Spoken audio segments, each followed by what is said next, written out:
going on, realm? Talk to me. What is going on? Let me know how the levels are sounding. You already know what it is. Hustle and motivate. My man, what's going on, brother? Massive wreck. Oh wow, thank you, brother. You tried to round two. Oh wow, you can't wait for Solve to say that name. AKW, what's going on, man? Rocket Corey, A1, what's going on? Thank you, sir. Schnitta Design, what's going on, brother? I saw the tweet. Thank you, very much appreciated. Got Attic in the building. Attic, talk to him. What's going on, guys? Chilling. He's chilling right now. So you know it's a big one today. Got Lord Parris. We'll get him in soon. But just want to make sure I didn't miss anything. Addict, do me a favor. Just check the super chat portion. Just want to make sure I didn't miss anything. I know I saw. I don't see any. Yeah, just want to make sure I didn't miss anything. Sage bitch, heard you from ACG. Straight here to enjoy the. Oh, salute. Yeah, ACG is family. That's a real one right there. No doubt. Hustle on the scene. Thank you, brother. So yeah, man, we're gonna get. He said I was also under the table, and yeah, Gary Witter was in his bag on that. Shout out to the KindaFunnyXcast. Yeah, he was in his bag. That anti-Nintendo red, yo. That was a good one. But yeah, man, we're gonna get this thing rocking. We'll get Sav and King will be up in here soon. And oh wow, we got an OG, we got a veteran, we got Squirrely. What's going on, man? No more Yellowknife Squirrely, right? East Coast Squirrely? We'll see what's going on. But yeah, we'll get Parris up in here in a few and get this thing rocking. So we will be back. Talk to y'all in a minute.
Hear ye, man. Welcome to the show. If you would not mind, go ahead and find yourself a spot, get comfortable, grab a snack, do all that good stuff that we need to do, and we're about to get started. It's not important who I am.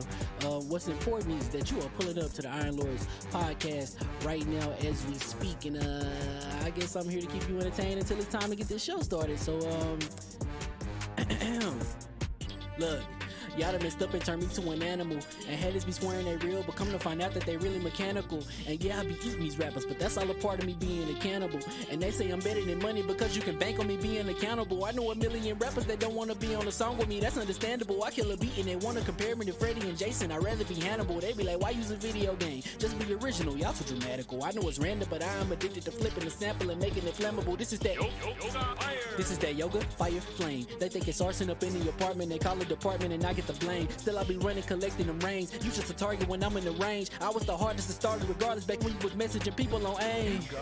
Check my vocals, all on Twitter but I'm anti-social. Love my city but I'm still bi-coastal. I got nah, let's switch that up. What is you doing? What I want to do? Don't stop. Nah, that was dope. I'm just Keep that going. Keep that going. Nah, go ahead. Look, I guess you could say that I'm very spoiled. Feeling to be your dogs, they ain't very loyal. But I ain't gonna hold you, I ain't here to boil you. You ain't gotta say it, I'm embarrassed for you. Always been a nerd, never been a loser. Making Voltron with a gang of cougars. And I'm going places, better tell a Uber. Cause it's pretty hard to sleep on Freddy Krueger. Let's do that again. Hear ye, man. Welcome to the show. If you would not mind, go ahead and find yourself a spot, get comfortable, grab a snack, do all that good stuff that we need to do, and we're about to get started.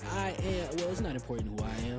What's important is that you are pulling up to the Iron Lords podcast right now as we speak, and I guess I'm here to keep you entertained until it's time to get this show started. So, look. Y'all done messed up and turned me to an animal. And haters be swearing they real, come to find out that they really mechanical. And yeah, I be eating these rappers, but that's all a part of me being a cannibal.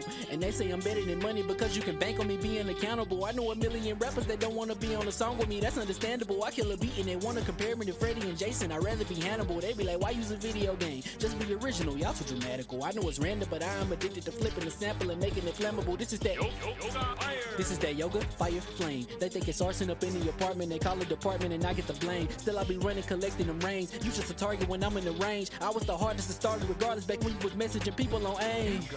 Check my vocals, all on Twitter but I'm anti-social. Love my city but I'm still bi-coastal. I got nah, let's switch that up. What is you doing? What I want to do? Don't stop. Nah, that was dope. I'm just Keep that going. Nah, go ahead. Look, I guess you could say that I'm very spoiled. Feeling to be your dogs, they ain't very loyal. But I ain't gonna hold you, I ain't here to boil you. You ain't gotta say it, I'm embarrassed for you. Always been a nerd, never been a loser. Making Voltron with a gang of cougars. And I'm going places, better tell a Uber. Cause it's pretty hard to sleep on Freddy Krueger. Let's do that again.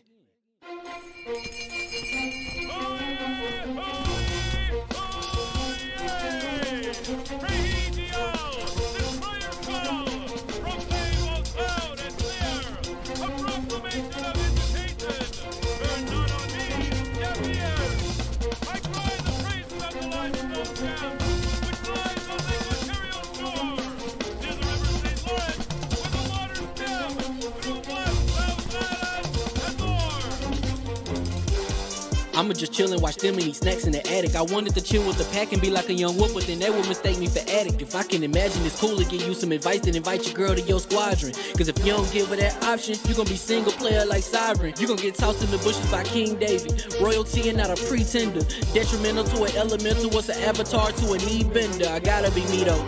I know it's my destiny, work to Cognito. Who cares if you fly, if you still a mosquito? You swear you ain't stuntin', but really be Steve-O. You like to collect stuff and that's cool, but I got bad news. Even if you really was that dude, King David still be the king of the statues. Since a juvenile, I've been cursed with a curse to be musical. And if you hate it, we'll meet in the crucible. Other than that, then it's cool and it's beautiful. We let you know that your dreams are pursuable. Whatever you wanna do, then it's doable. If you got work on a Sunday, it's suitable. Cause you can listen to this in your cubicle on the Lord's Day. Woo. If you got work on a Sunday, it's suitable. Cause you can listen to this in your cubicle on the Lord's Day.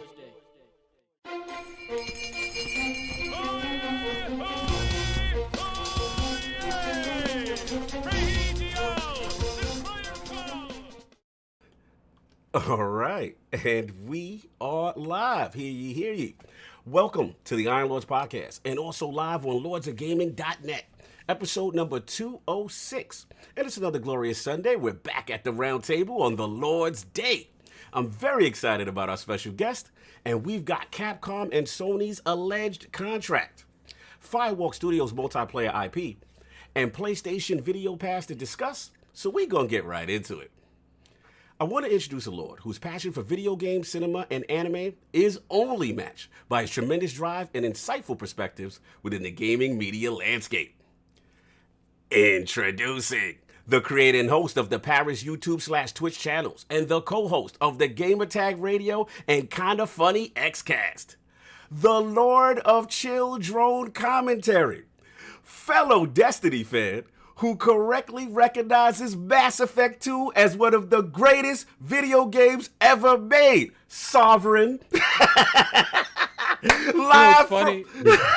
He'll get upset if you Parris, it was nice having you here, Parris. Come on, let him finish his intro, man. live from Cali, and kind enough to make his debut into the realm of the Lords. My man, Lord Parris Lilly. How you doing, sir?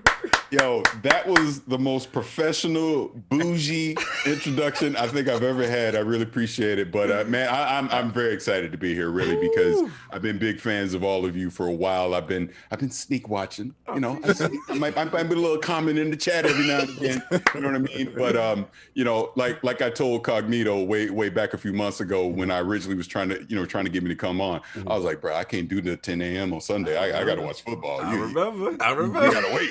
We gotta wait on that one, Bro, no, I get it. Seriously, I'm excited to be here. Thank you for having me. Likewise, brother. All right, Absolute pleasure. You're a Lord at what you do. We just got rocked together on the XCast. But in the meantime, what have you been playing, man? Any games you've been playing?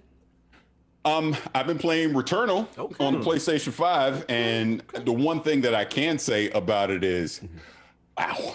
Wow, okay. I'll leave it at that. Okay. If you follow me on Twitter and if you've seen other people been playing it so far during preview, it's not an easy game. Yes. I'll just leave it at that. Mm-hmm. But I'll have more to say soon. I've been jumping back into Destiny 2 because I got it. Like I told you, I need someone to hold my hand like I'm 5 years old and get me all the way. Because I'm almost 1300 power level now because I took a break because I've been playing other stuff. So I just got to get ramped back up, and I want to do the raid and all that stuff too. But well, you can do the raid at 13. Yeah. We can drag him through. Just drag me through. Drag him through. we got to get him through Deep Stone. Yes. Put him in our pocket. Let's go. You can like he's light. Like he ain't gonna get touched by anything. Yeah, because if you're 13, really. You're good, bro. You ain't Yeah. I keep him downstairs with me in the hard parts. I know it's part of the raid. Yeah. No doubt, man. Absolute pleasure, man. We got a fun show lined up. Sav, you want to get a couple of those in now? Hey, Forte. We're gonna start the day off correctly with a new member to the round. Put the crest in the chat for Mass Erect. Oh, that's my guy. That name, bro. Yeah, I love him. Mass Erect. Here's the shield for you, baby. Put the shield up. Fantastic. Then we have Gerald Mack with the $5 super chat. Shout out to the 4 Horsemen of Gaming. No podcast does it better. All hail the ILP. Thank you, sir. Thank you, sir. Then we have Flame with the $2 super chat. Everyone gangster till Cog breaks out. Introduce. That's a staple, you know. Then we got Gaming Forte with the $2 super chat. Hey, Lords, have a great show. Hey, King Boo Boo. Hey, Forte. There y'all go. I can't. Anyway, time. Now Slow-Mo gonna be in that chat saying dumb stuff next. You already know what's coming next. Anyway, gentleman and addict. Gentleman and addict, exactly. And you're Sean Capri. What's up, brother? And you already know we got the 4 Horsemen of Gaming, those original lords of the realm here at the round table with a little bit of time-sensitive intros because of Paris.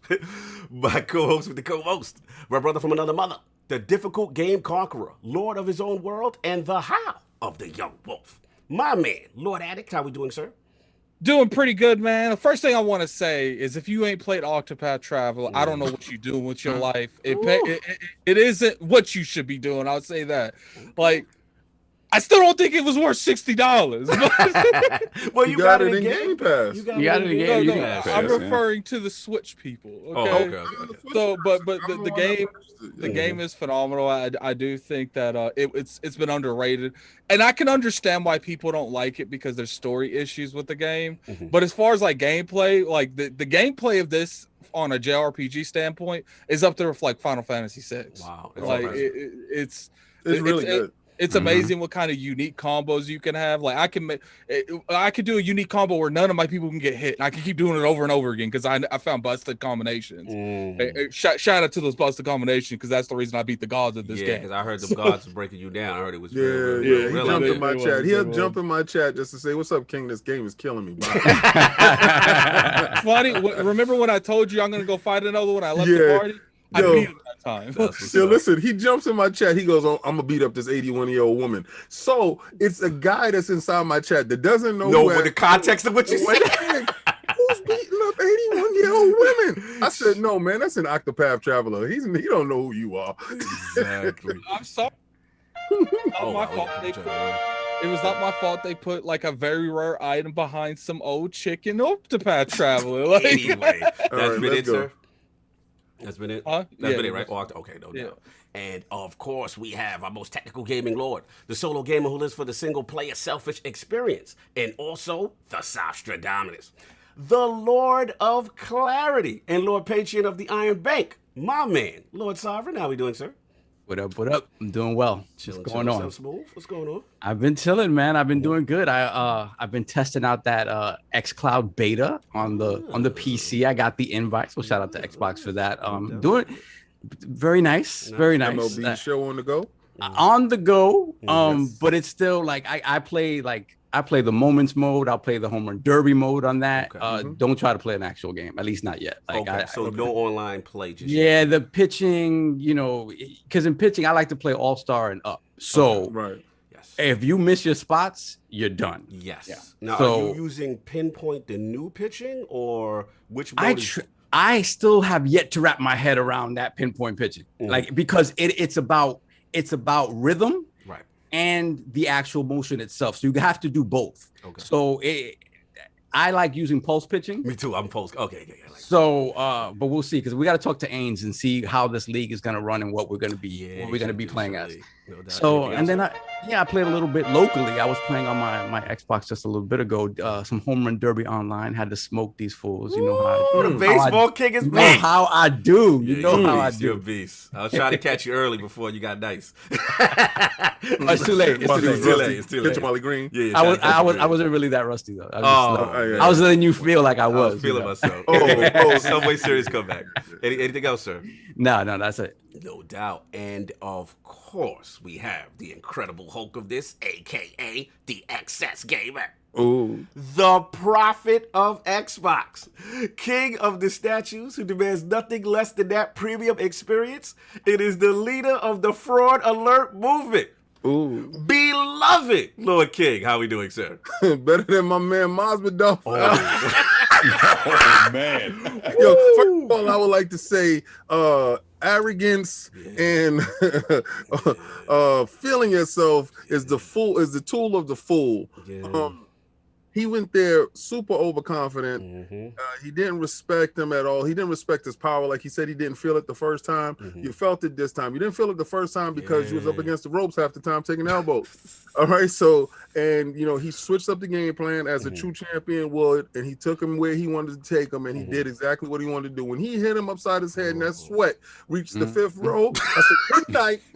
Bro, pack your bags. It's time to go. Not to jump in, it shocked me because I never expected that kind of finish. We all know Kamaru's the better wrestler. We get it, but it was just one of those things to see Masvidal stretched. It's surreal. Okay. You know why it didn't shock me?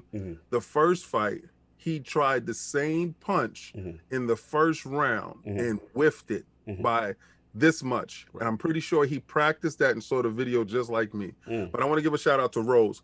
Oh, yeah, Thug Rose. Yes. Thug Rose, baby. Yeah, I thought that fight was going to go longer. I really did. I really actually thought it was going to go at least 2 to 3 rounds.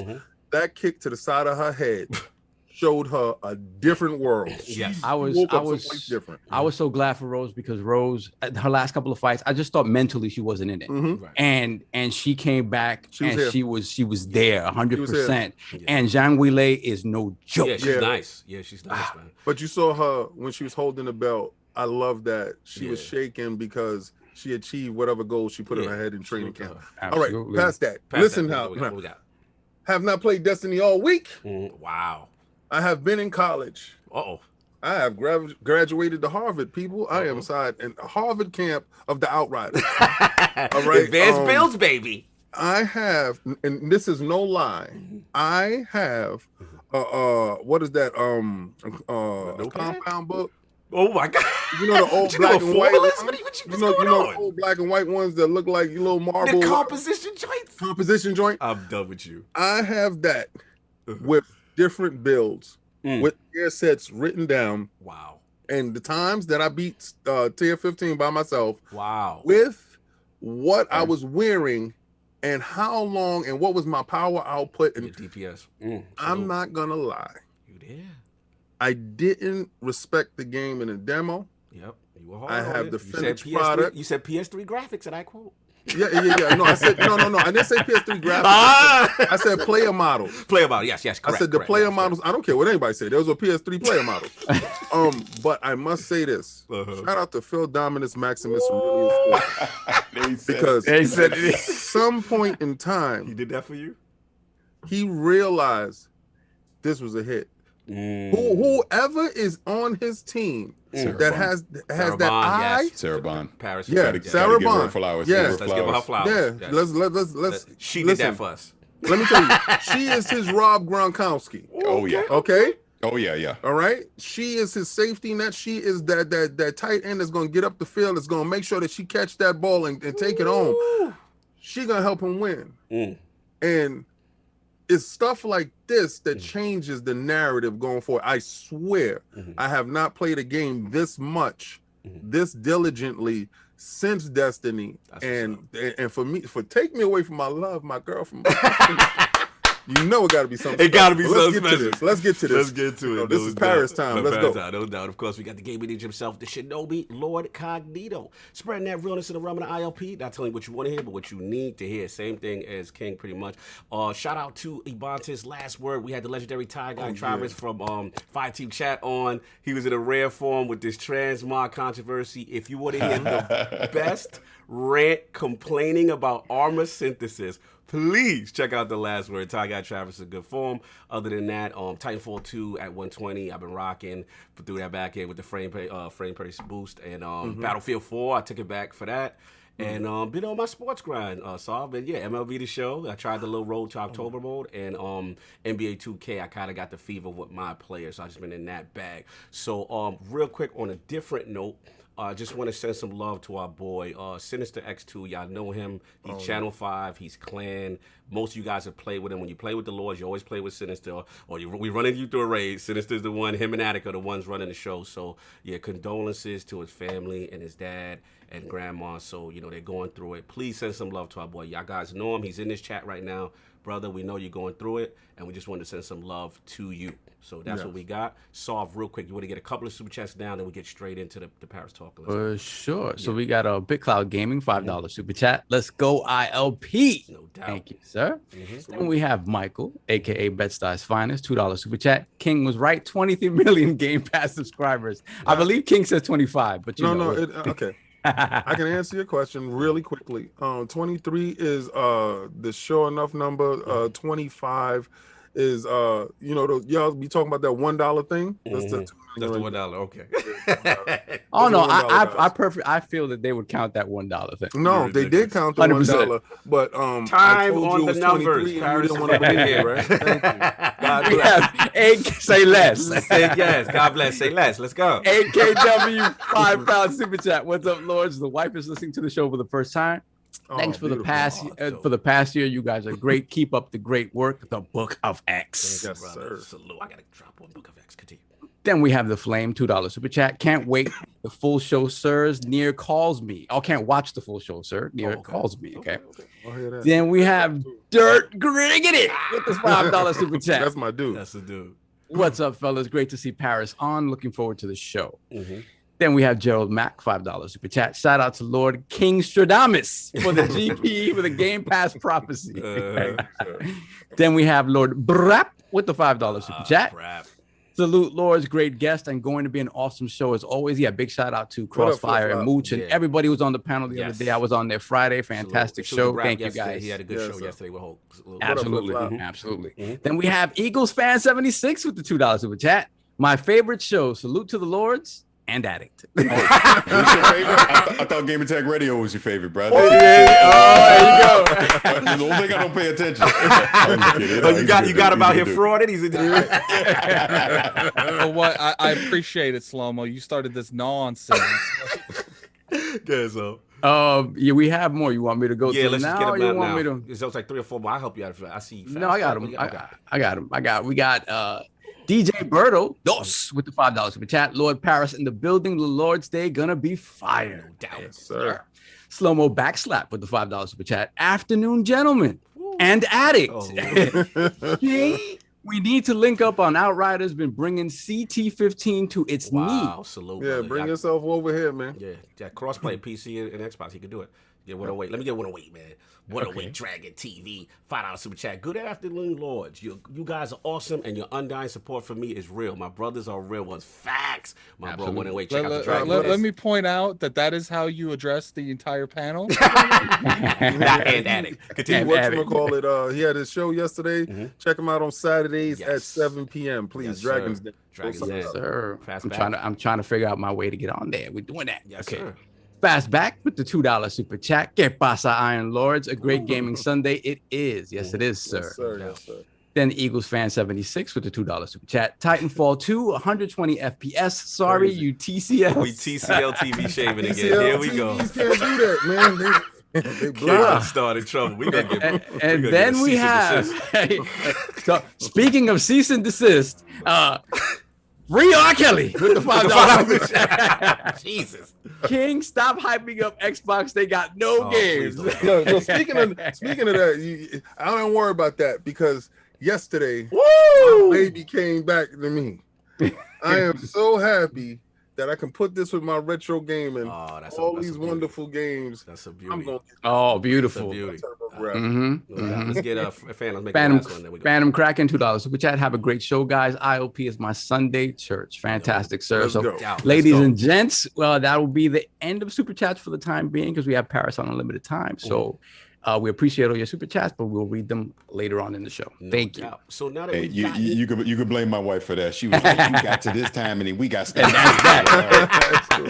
I know the pain. Yes. So now that we got into all the Lords have been playing in business, I want to focus on Lord Parris, his video game system history, his amazing ascension within the games industry, and of course, what led him to the iconic Gamertag Radio and KindaFunnyXcast. So Lord Parris, let's start from the very beginning. What was some of the first video game system you had, and what got you into gaming? All right, before I get into that, I have to give you, Cognito, a shout. You were fantastic on Xcast this week, and it was like you were just a natural co-host on the show, man. You did great. I loved it. I love, like, we're about to talk old school. I love that you brought the old school in there too, man, because that's what we love to do. Facts. So shout out to that. Oh, and one last thing, Destiny 2 transmog. I hate it. But we always got to remember it's a business first. They got to tweak this. I get they're trying to get their paper, of course, but they got to tweak this. I agree. I had this conversation. That's where I feel the motivation is. But continue, sir. You're absolutely right. Sorry. So where I start, I'm old. So I remember from the original, like not even the Atari 2600. I'm talking the Sears knockoff Atari 2600. When I first started playing. But yeah, man, stuff back then, Combat and with Adventure and obviously So did you have Intellivision? Did you have ColecoVision? Where was your base? Where was your base? No, it was Atari. My buddy had the ColecoVision. Right. So I used to go to his house. I remember he had like Smurf. Yes. Donkey Kong. Atari had the Raggedy Donkey Kong. Yeah. it was a difference. Yeah. So that was my early roots, man. And then obviously the arcades, dude. Right. I mean, that was my thing. Like it was a Saturday tradition. I would get on. I have to say the whole thing. I have to get on the 26 bus to downtown St. Pete. You get to transfer downtown and hop on the 36. Go to Tyrone Square Mall. I have $10. I have $10 worth of quarters. I go to Aladdin's Arcade. I'm in there all day, and I'm just playing all the games in there all day. That was kind of my origins. But then from there, man. Christmas '85. I mean, that was my Red Ryder BB gun moment. My mom got me the NES deluxe set with Rob the Robot, Gyro Mike. With the gyro You had the whole complete set. There we go. But anyone that had Rob the Robot, you didn't use Rob the Robot You to play used them Gyro once. Mike. You cheated. Yeah. But didn't you use them once at least, right? You set up the whole thing first. Yeah, you set it up and you realize, wait, this sucks. They lied to me. Yeah. So that, and then obviously, you know, I got Super Mario Brothers a little after that, and then that was just transformative at that point, right? Because you know, obviously to this day, still one of the greatest platformers ever made, and obviously iterated on that. I think Super Mario Brothers 3, my personal greatest game ever, personally. But yeah, just obviously all the stuff with the NES, Zelda, Metroid, just everything in that, you know, in the mid to late 80s. Like I even said on XCast, me and my buddies, we used to do those Tecmo Bowl tournaments every weekend. Sir. That's what it was all about. Sir. Tecmo Bowl just completely changed the game for me as far as sports games go. But, you know, obviously did that. And then, you know, Super NES comes out, Genesis, all that stuff. And then just kind of flash forward because I don't want to bore you with all What were stuff. you though? Were you a Genesis kid or were you? Oh no, I was Super Nintendo. I was Nintendo. Nintendo. Super Okay. Nintendo. All I'm a right. Nintendo Okay. guy. Just making sure because you said Genesis. You know. Are we Sega Genesis Nintendo fanboying right now? Is this what's going on? Nah. My buddy had the Genesis, so I would go to his house to play Sonic and Ultra Beast and all that stuff, right? Yes. But yeah, I was a Nintendo guy. Any all of your the way. friends had a Turbo Graphics? Oh yeah, Okay. yeah. Bonk's, hey, look, Bonk's Adventure, only game I ever played on there, nothing else. God bless. God bless. Continue. Yeah. All So right. so that was all the 90s stuff. And then I guess this kind of transitions into, you know, me getting into content creation. So I forged a registration in 2001 because I work in technology, I work in IT. So the company I work for, I made it seem like it had something to do with consumer electronics. So I forged an application, a registration to get an exhibitor badge into E3 2001. God bless. Salute for the industry badge. God bless. Yeah. And I was going as a Nintendo guy. Right. I didn't care nothing about PlayStation or Xbox and none of that stuff. I was going because the GameCube was coming out, Luigi's Mansion, and Return of New Zelda, all that stuff. I wanted to see that. Gotcha. Luigi's Mansion was a classic. But went for that. I remember seeing I knew the Xbox was coming out. I remember going by the Xbox booth, and they had it was, I forget which Unreal it was. It was Unreal Tournament, whatever they were doing, but they had Halo. And I'll never forget this. I even posted pictures online. They're on social media where I'm at that booth in 01 and I saw Halo and I played it. And I go, man, this thing is buggy. This Xbox thing ain't gonna never work. This ain't gonna work. And literally dismissed it. I go, Microsoft crazy. This ain't gonna never work. Completely dismissed it. Now, flash forward, you know, the Xbox and the GameCube were about to come out, and I was at work and I had to go to CompUSA for some dumb reason. I don't even remember why. Remember that? Yeah. I'm taking it back more, man. Taking us back, brother. We're there together. Don't worry about This is that. OG talk. This is OG talk. Continue. You're there together. Like I said, when I said we're together, I hate you you. understand? I'm looking at his screen. You're automatically excluded. I have no idea even remotely with that story. Okay, Continue, Parris. just pretend it's like a raggedy Best Buy. And you get it. Okay. So it's a raggedy Best Buy. All right. Yeah. But anyways, I had to go to CompUSA and it was like, you know, mid-afternoon or something. And I remember I drove up and I forgot it was the launch day for the Xbox. Right. And I walk up and I see these people standing outside. What the hell y'all standing out here for? They're like, the Xbox is coming out. I was like, oh, that thing? And then I walked in and I literally walked in, cut everybody in line. And I was like, well, I'm here. Screw it. I might as well pick it up. So I bought it right then and there. Then I'm like, I need games. So I got Dead or Alive 3, and I picked up Halo, even though I didn't think anything of Halo. Whatever.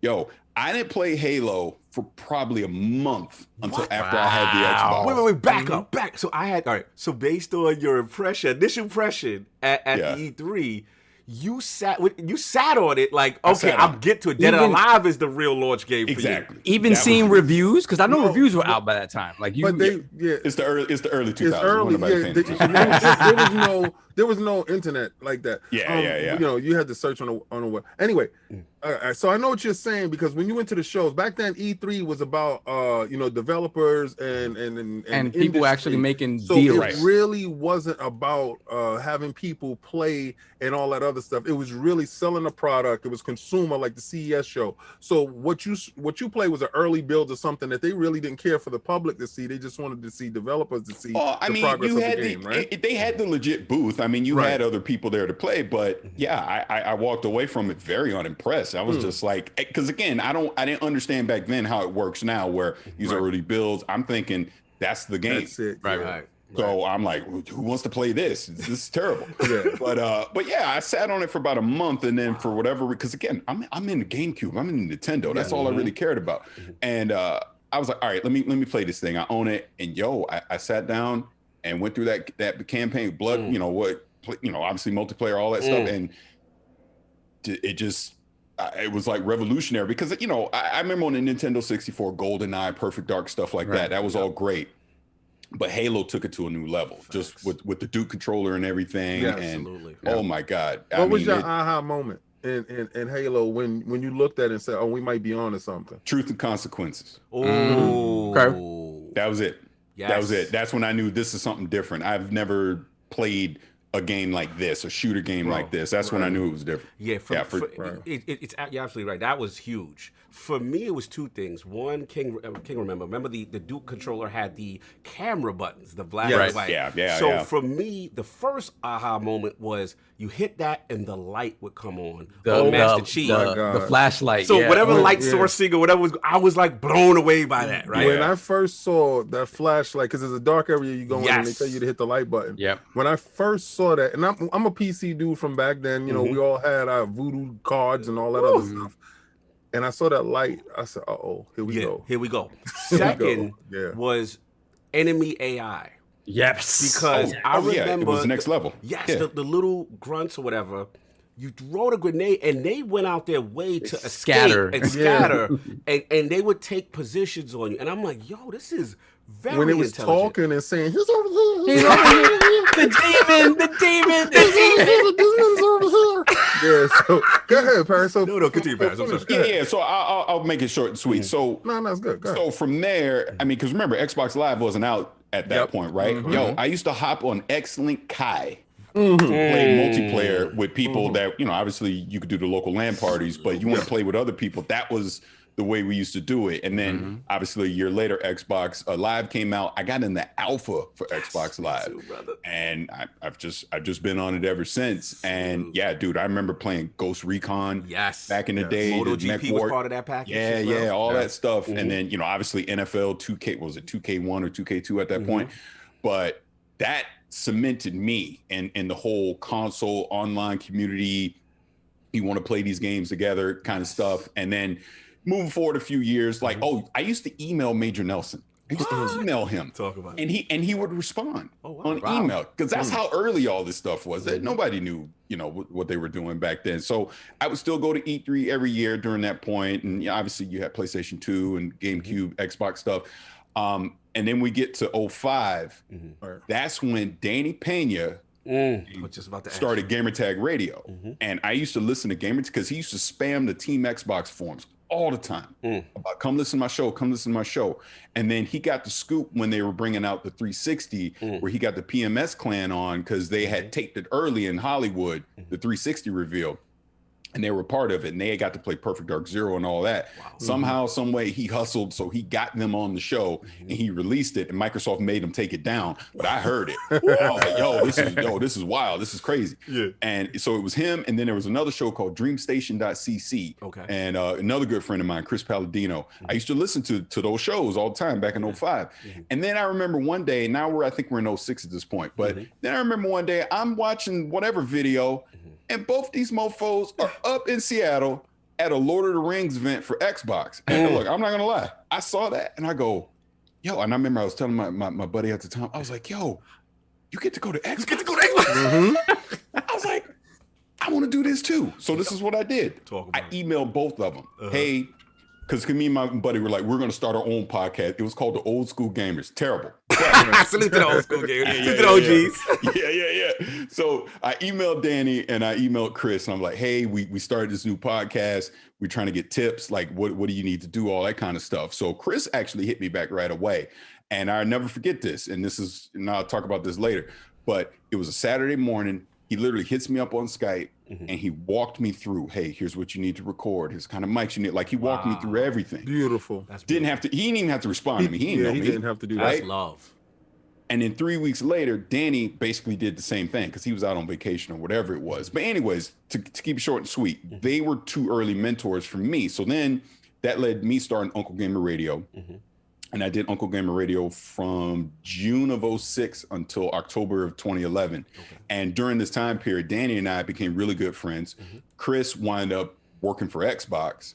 And he, again, because there's a lot of luck in all this stuff, right? So so even before I get to the Chris thing, so I started Gamertag Radio in 2006. I won a contest to go to the Gears of War launch event in Hollywood. So I went and just everything's terrible. The audio from everything's terrible. I was sucked as a podcaster back then. But I met Luke Smith at that event. Wow. And that's when he was at 1UP. So this is before he was at Bungie or any of that stuff, right? And we were drinking and having a good time, the whole thing. So we became cool out of that. And then flash forward beyond that, because I'll get to that later. But then flash beyond that, Chris Palladino, he's at Xbox. He invited me to the Crackdown event that they had in early 2007. Yo, I had no business being there. I didn't know what I was doing. It just so happened I had established that relationship with him, right? So he invited me. And that kind of got my foot in the door with Xbox. I got to meet Medra Nelson. I got to see Xbox Live. I got to do all this stuff back then. That then led to me becoming an Xbox MVP. So, which kind of gave me more access into stuff that Xbox was doing and all that back in those early days. Now, meantime, Danny and I have become friends at this point, like really good friends. And he would help. He would help me. He would always mentor me and tell me, "Yo, you got to get out your house. You got to do this. You got to do that," kind of thing. So we basically became collaborators during this time, and always friends, always helping each other out. Like I got an interview with Ken Levine for BioShock before BioShock came out. Again, I don't know how I was doing this stuff back then because I didn't know nobody, but I somehow hustled my way to get an interview with Ken Levine. And I remember Danny gave me the great advice. He was like, yo, when you put this out, you have to say it's exclusive. Because nobody else has this as a podcast. You got to do that. So I did that, put it out. It wound up being really good. I got really cool with people at 2K, got early access to BioShock at the time. All this stuff is happening during this time. Again, Danny and I are really good friends. He's constantly mentoring me, helping me out. So another milestone, like you brought up Mass Effect 2 at one point. So again, it's about relationships is the whole point I'm trying to make here. I had met a PR person over the years. So then by the time 2010 came up, this PR person was working at EA. And she got me access to Casey Hudson. Stop. Let's go. Yeah. Before Mass Effect 2 came out. I ain't gonna lie, to this day, best interview I've ever done in my life because I researched, I prepared, I knew everything about it, had this conversation with Casey, and I never forget, it kind of went viral in the BioWare community because I remember the forums blew up, so they loved it and all that kind of stuff. But all that happened because you're establishing those relationships over the years, right? You treat people with respect. It's a two-way street with respect and all that kind of stuff, right? You never dismiss someone because they're in one position today because you never know where they're going to be tomorrow. Exactly. So the whole point I'm making on that is we do all that. My co-host on Uncle Gamer wound up getting a job at EA in 2011. And then I was like, you know what? I'm only doing this because it's fun. I've already seen and done so many great things in the industry. I'm good. I retired. I'm done. But I'm still friends with Danny at this point, Pete and all that. We're just friends, legit friends. So BioShock Infinite comes out in 2013. Big fan of that. Again, the kind of the legacy with Ken Levine and stuff, right? So I just would love the game. Danny was like, hey, you should come on GTR and talk about it. Okay. Experience, I'll come on. Wound up coming on. People that was listening really liked when I was on and kind of was like, yo, you should get Parris come on and more, blah, blah, blah, blah. So then Pete reaches out to me and goes, yo, you should come on full time. And I was like, I don't know about that. Was you retired from podcasting? I was done. I had stopped in, like I said, I stopped in October of 2011. This is March of 2013 at this point. Gotcha. So I was out. I was good. You got burnt out, or was it? No, was it too? All right, because you, from what I'm hearing, is you was going to a lot of shows. You had a lot of meetings. Yeah. You was doing a lot of things. You put out the videos and stuff like that, and you said you reached a high point. And I want to know, did you reach that burnout point that you had to recharge your batteries, or what?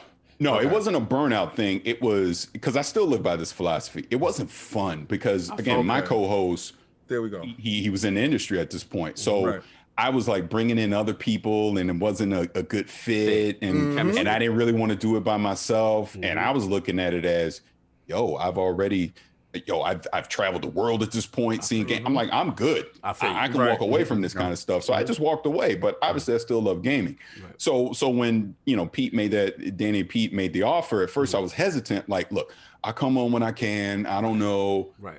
I've been full-time ever since that point. Right? That's awesome. Right. And I just became a part of GTR, and obviously everything we've done with GTR since 2013. Like, we actually, the year after that, Danny and I got to interview Phil Spencer. I was just about to stop you, brother, because we ain't go gloss over. We gotta set this up, brother. This is iconic talk right now. Because for me, shout out to Danny, shout out to Peter. You guys have been grinding and doing it so long.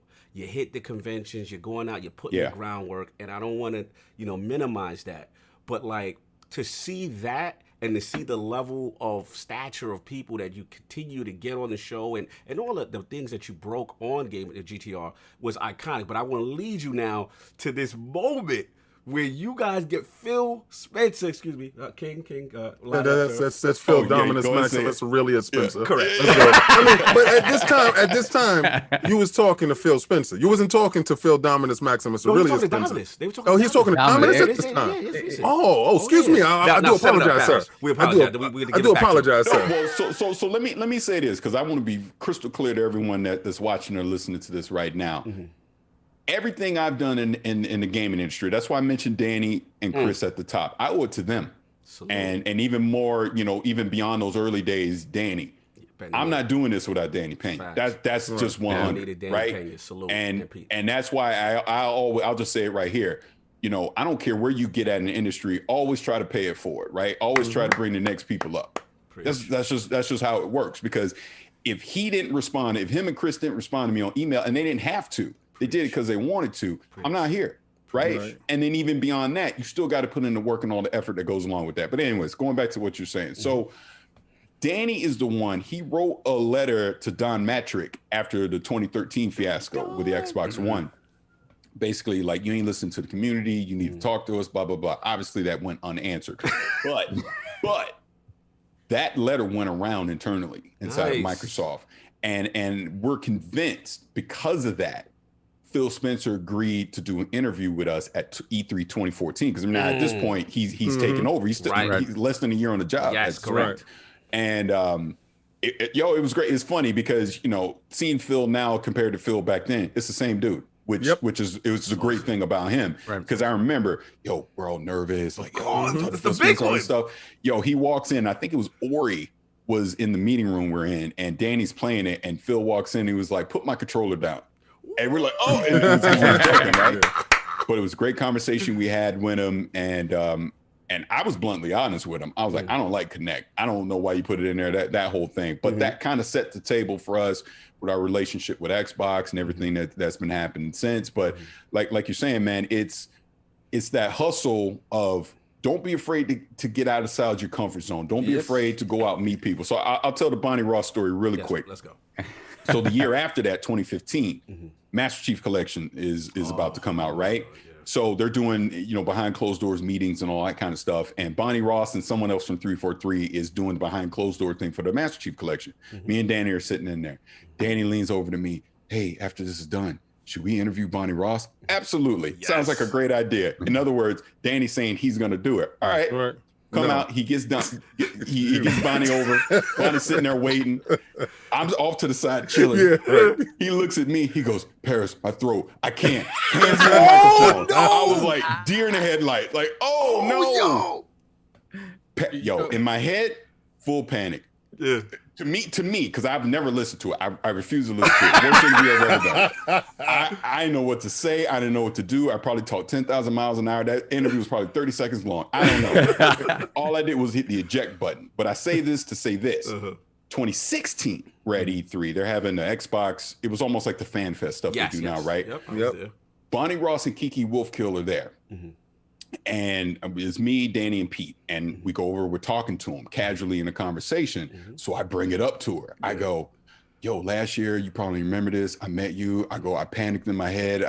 Whatever. And we're all laughing. And then she says to me, and this has stuck with me since. Let's go. I was just as nervous as you probably was doing that interview. Yeah. Right? And it clicked. I'm telling you, it was a moment that really everything clicked and came into focus for me. I'm like, wait a minute. These are just people. Yes. They're just people like me. Okay, she's in this position, whatever, but at the end of the day, she got the same insecurities and fears and all that stuff that I do, right? They're just people. And I'm telling you, since that moment, light switch went on. And I just treat everyone the same. I feel you, brother. You get jitters and all that kind of stuff, but I'm never nervous anymore because of that. And I try to pass that advice along to people. Just treat people the way that you want to be treated. Go into these interviews. I don't care what position they're in. They're just people, man. So it's like, flash forward all the way till last year, we interviewed Phil Spencer again. Literally right before the pandemic started. And, that's how we treated it, man. And we had a great conversation with him just about the future plans with the Series X. And I remember I was asking him about VR and their plans in Japan and all that kind of stuff. And that, because I know you're going to ask the question about, my quote unquote ascension in the gaming or whatever. But that kind of kicked it off, I think. Because my question to you, right? Because I'm hearing all the Xbox talk and a Nintendo dude growing up. Yeah. Right? And you went to this E3, you forged your way in, right? And and you just happenstance to Xbox. Xbox is happenstance. Like you walked in the store, let me get it. That wasn't on your radar. No. Right? Your idea goal was Nintendo. Have you ever got any Nintendo interviews or something like that in that area that you were, seeking, like speaking to Reggie Fils-Aimé or something like that? Because I think Reggie is the most gangster ever. To be honest, that's just my opinion of it because I make little scenarios in my head. But my question to you, have you gotten any interviews with any Nintendo people? Because this is your heart, this is your soul, this is the stuff that you grew up on and you fanboy on this point before the Microsoft stuff. Any Nintendo stuff? No. And I'll explain why. So we did get Reggie earlier this year. I actually unfortunately couldn't be on it, but again, he's not at Nintendo at this point. I have met and conversed with Shigeru Miyamoto, which I almost passed the F out when that happened. Yes, sir. Legend. As far as like official interview, I've gotten review code and stuff like that from Nintendo. But this is the point I'll make here, because I know there's various people out there that may or may not like my opinions and think I have biases towards their business. Certain things. I completely agree. I probably talk so much Xbox in those early days. They were very community focused and they helped get me to where I am. That's just the God honest truth. And they have been very open to doing interviews with some of their top people, things like that. The truth is this: Nintendo and PlayStation have not been that open when it comes to stuff like that. And it's not a thing of, I hate PlayStation or Nintendo or anything like that. It's true. Look, just honesty. We want content. Same here. Yes. If you're going to give us content, we're going to take it. Trust me. Right. PlayStation's got a lot better. I have a great working relationship with PlayStation now, but back then, absolutely not. And Nintendo's still that way. But I still love Nintendo. I still say, some of the greatest. Again, I say that Nintendo is the greatest developer in the world because they're always innovative and they always take risks and they always do things the other two won't. Yes, exactly. That's why you have the Switch. That's why we have a wireless controller. That's why we have Rumble. That's why you have all these things. Yeah, that's why you got Labo. Yeah. Shout out to Cardboard.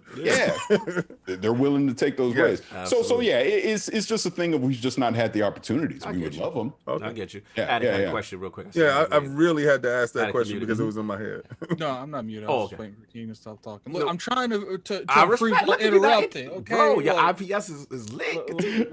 I wanted to go in on double down on, like you said, like Parris, about being, kind of nervous in a setting that you're not comfortable with. Right.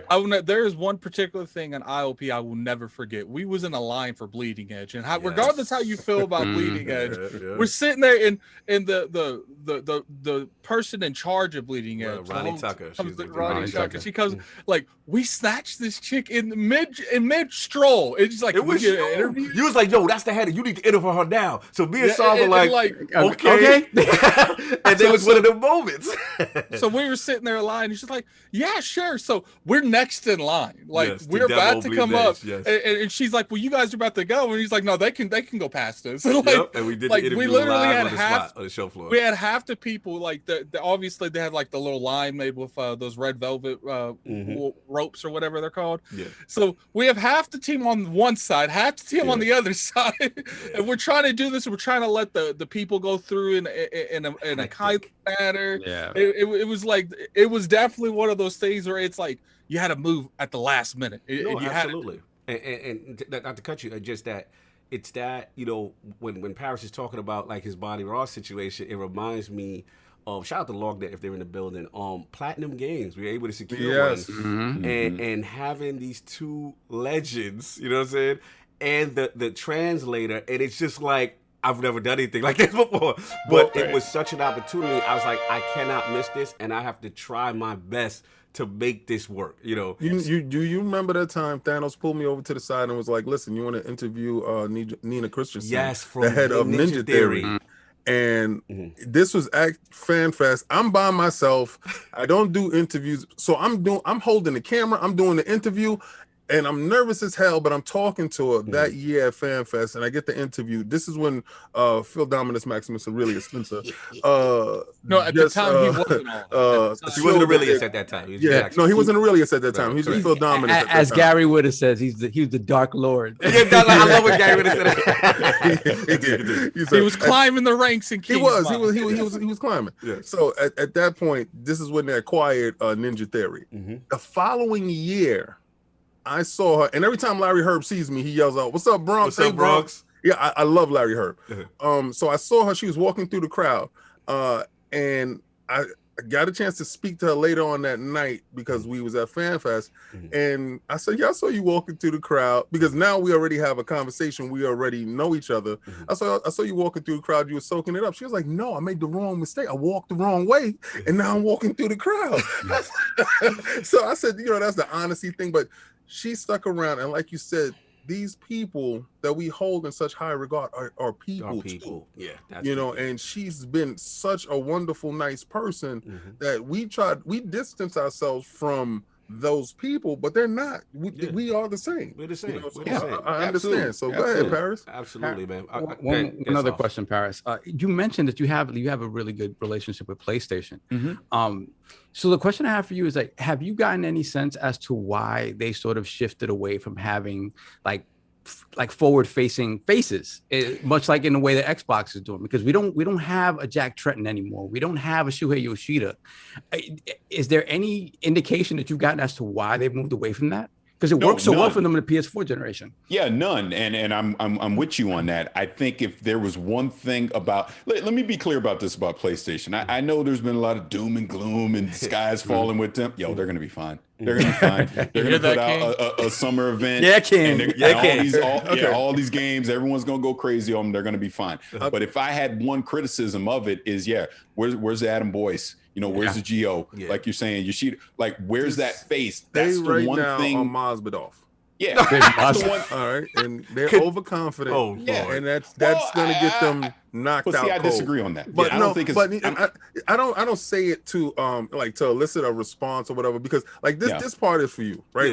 Yeah. We can talk all this other stuff about it, but I don't, because I want to know about Parris. Yeah, right? No, right. So time on that, but let's continue with Parris. We could debate that with another thing. Yeah. I'll just simply say the rapid thing on PlayStation. Yeah, I mean, I don't know. And if I had a critique, it'd be nice if they did have a more public face that people can relate to and point point things towards.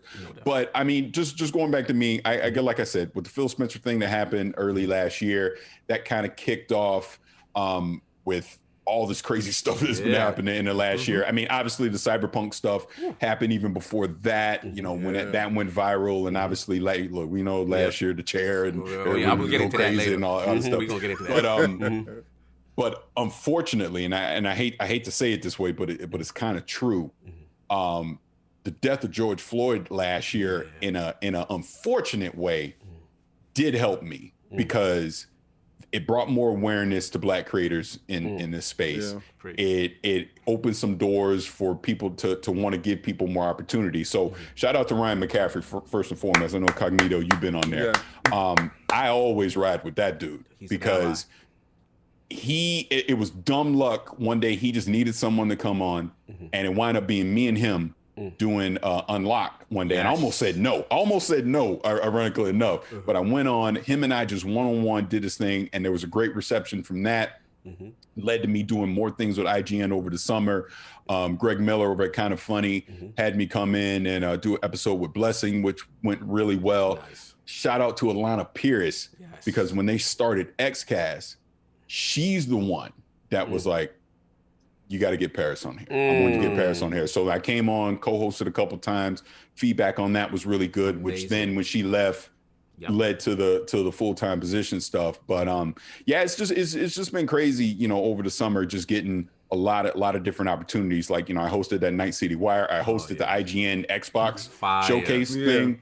Obviously the stuff I've done with Kind of Funny and everything. I've been able to branch even outside of gaming. I've been doing some stuff with New Rockstars, you know, with some of the MCU stuff, and you know, Nvidia's. I've done some sponsored stuff with Nvidia as well. I mean, it's been cool, and you know, I'm very appreciative, and I'm always very humble of that. And I know. I know some people see those opportunities, say, you sold out, you did this, you did that. I was like, bro, it ain't about selling out. It's about, I'm always hustling. If you got an opportunity, look, let me put it this way. If an opportunity comes your way, what would you do? And the ones that say, no, I wouldn't take it, you lying. It's just true. That's just the God honest truth. Because of course you want to take advantage of these opportunities. Of course, you know, we're in this whole content creation biz, and you know, we want to get access to things. And sorry, but marketing is a part of it. So I know you were talking about the Cyberpunk thing. CD Projekt Red has sent me things. Yes, Xbox has sent me things. PlayStation has sent me things. It's a part of it, man. I mean, but the one thing, whether people want to believe me or not, my opinion is my opinion. If something's great, I'm gonna tell you it's great. If something sucks, I'm gonna tell you it sucks. As an example, when Xbox decided to try and pull the okie doke, we're gonna charge you $120 for Xbox Live Gold because secretly we want to push everyone towards Game Pass. It's like, come on, this is ridiculous. You can't do that. And they changed. Oh, go ahead. No, I was gonna say two quick questions because you're expounding on so many amazing points. And the two things is, one, the joke, because I see the chair in the back. Because the rumor is you Illuminati now, Parris. They say that you get Illuminati, that you signed the contract. Anybody with the yellow chair is in. So I just need to know, have you been... Did you make a blood pact? Did you make a blood pact? I'll tell you this, because I told you this offline when we were doing XCast. I purposely make sure that chair is behind me at all times. Because I know it makes people mad. Because to me, it's the dumbest freaking thing in the world to be mad over a yellow chair. Oh, you got a chair, so you sold out. Come on, dummy, really? It's like, a chair is a chair. It's like, no, go ahead. No, I tell people all the time, you know, because they call me Captain Game Pass. Right? And I tell them, listen, I'm bought and sold. Don't believe anything I say. Let me tell you, I am brought and sold. Shout out to Aaron Greenberg, and I say it every day, all day. You know, so and they know why. But again, if you go to these events and stuff is offered to you, or you get an email and they say, hey, we're gonna send you a review copy, or we're gonna do this, or we're gonna do this, you're in this business to do that.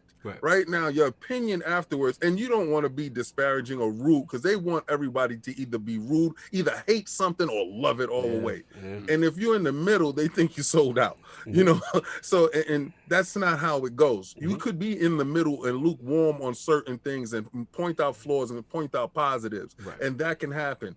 even if you got a review copy. Right. So if anybody feels any way, and I tell them ahead of time, I've been brought and sold with certain stuff. When it comes my way for free, I'm gonna let you know ahead of time. We all have biases with certain things. We Look, get it's that. true. But at the end of the day, like Parris is saying, you know, it's his job to give his honest opinion on something. It serves no purpose for anyone to be frauding on something, you know, because you're not doing yourself this service, you're not doing the community a service. So one thing I respect is, like you said, when there's times when both Xbox and PlayStation do things that we don't like, and I've seen you on the front lines very vocal. This is not it. You know, like you said, the Xbox Live thing. I just want to, I'm gonna get you. So I just want to ask one other question, because the thing I want to commend you is in my opinion, like I said, your grind, the work ethic, you know, the hustle. You know, a lot of us in the community are extremely proud of you. You know, and seeing as a content creator of color, right? Seeing what the work you put in. So my question I have is, for our brothers who may be frustrated that they're working really hard, they're really trying, you know what I mean, and that maybe their voice is not heard, what advice may you give to them to say, okay, keep your head up, or to keep pushing forward to try to get them, you know, mentally out of the doldrum of like, man, I'm really trying, but I don't seem to be getting any opportunity? The thing that I always say on this is, first and foremost, do it because it's fun. Do this because you love to do it. Preach.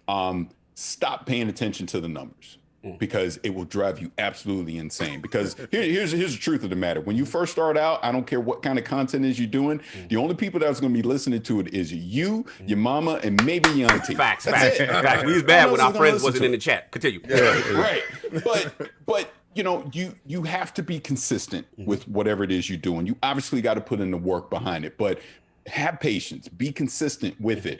Again, I know we're in the pandemic right now, but once we're out of it, go to events, even if they're local events. If you can't go to a Comic-Con or a PAX or whatever, you got to go to that. You got to put face to name with a lot of this stuff. You know what I'm saying? Like, again, I talk about my early days with this stuff. Like, I bring up the Luke Smith thing that I talked about at the beginning.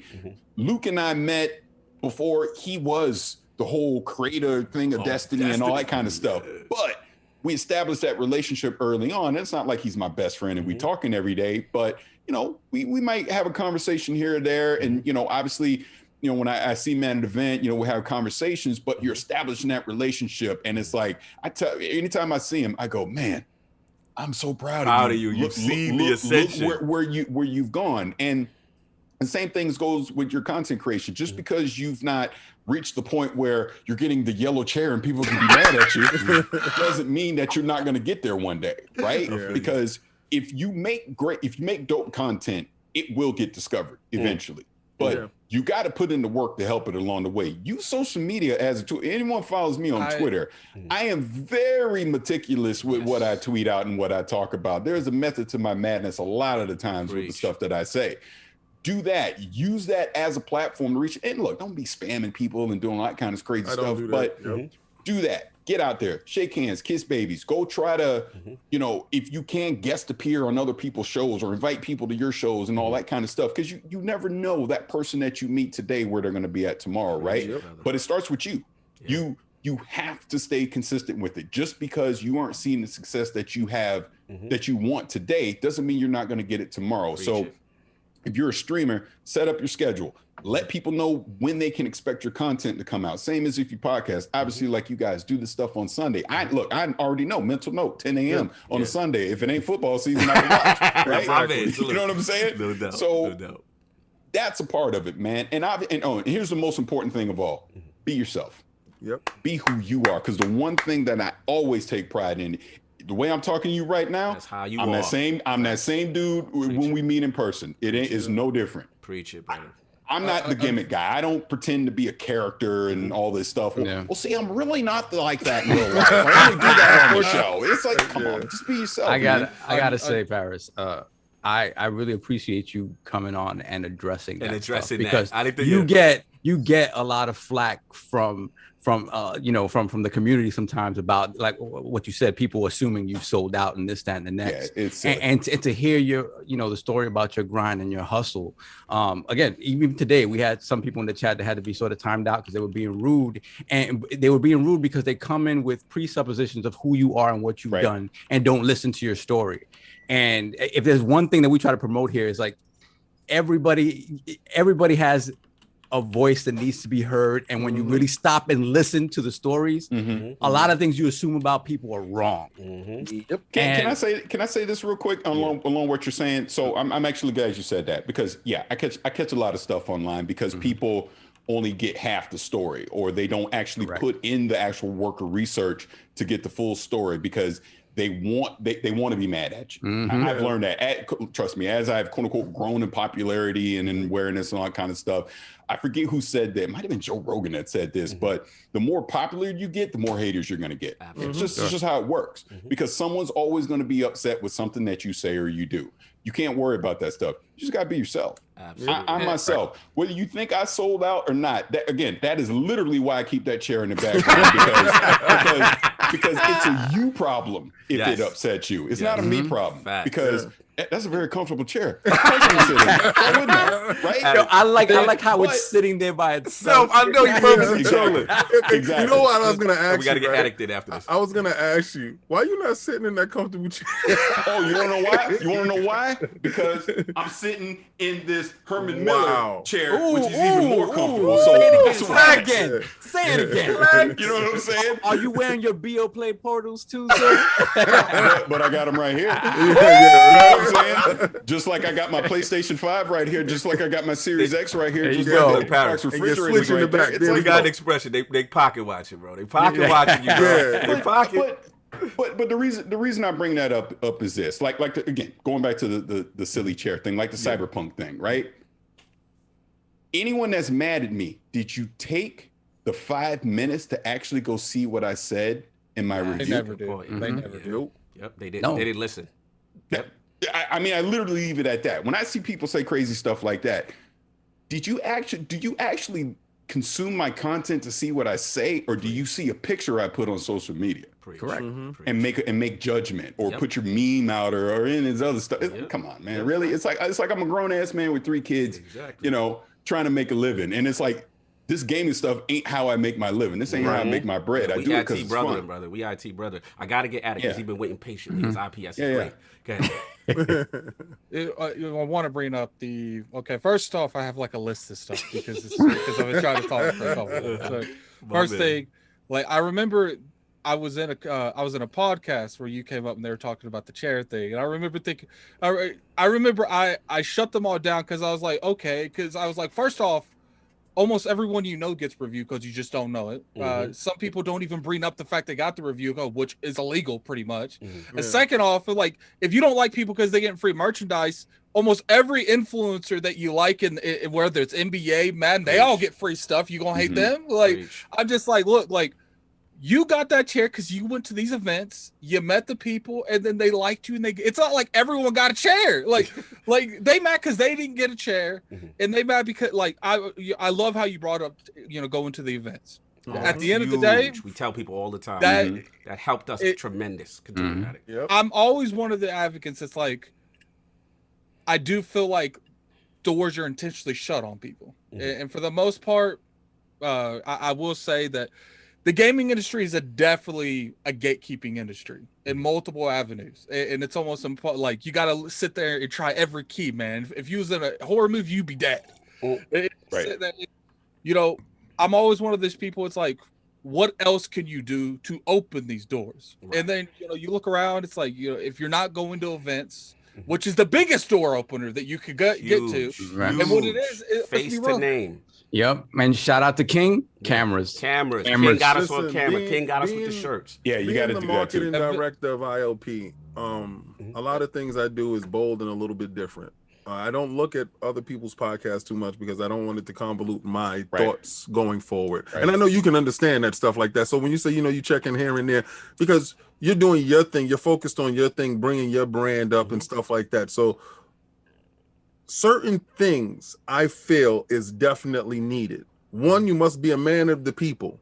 So when I'm out in California, going through the line, not worrying about playing video games all week long, I'm going through the line, handing out free ILP shirts and handing out cards and talking to people and getting to know people, not worrying about, can I play this game or can I do this, and going to do these interviews, even if it's at the Super Bowl, which is California E3, and going to PAX going to the playoffs, going to March Madness, because I feel like PAX is March Facts. Madness. Facts. And I'm going to each and every developer. It's not one developer I don't hit.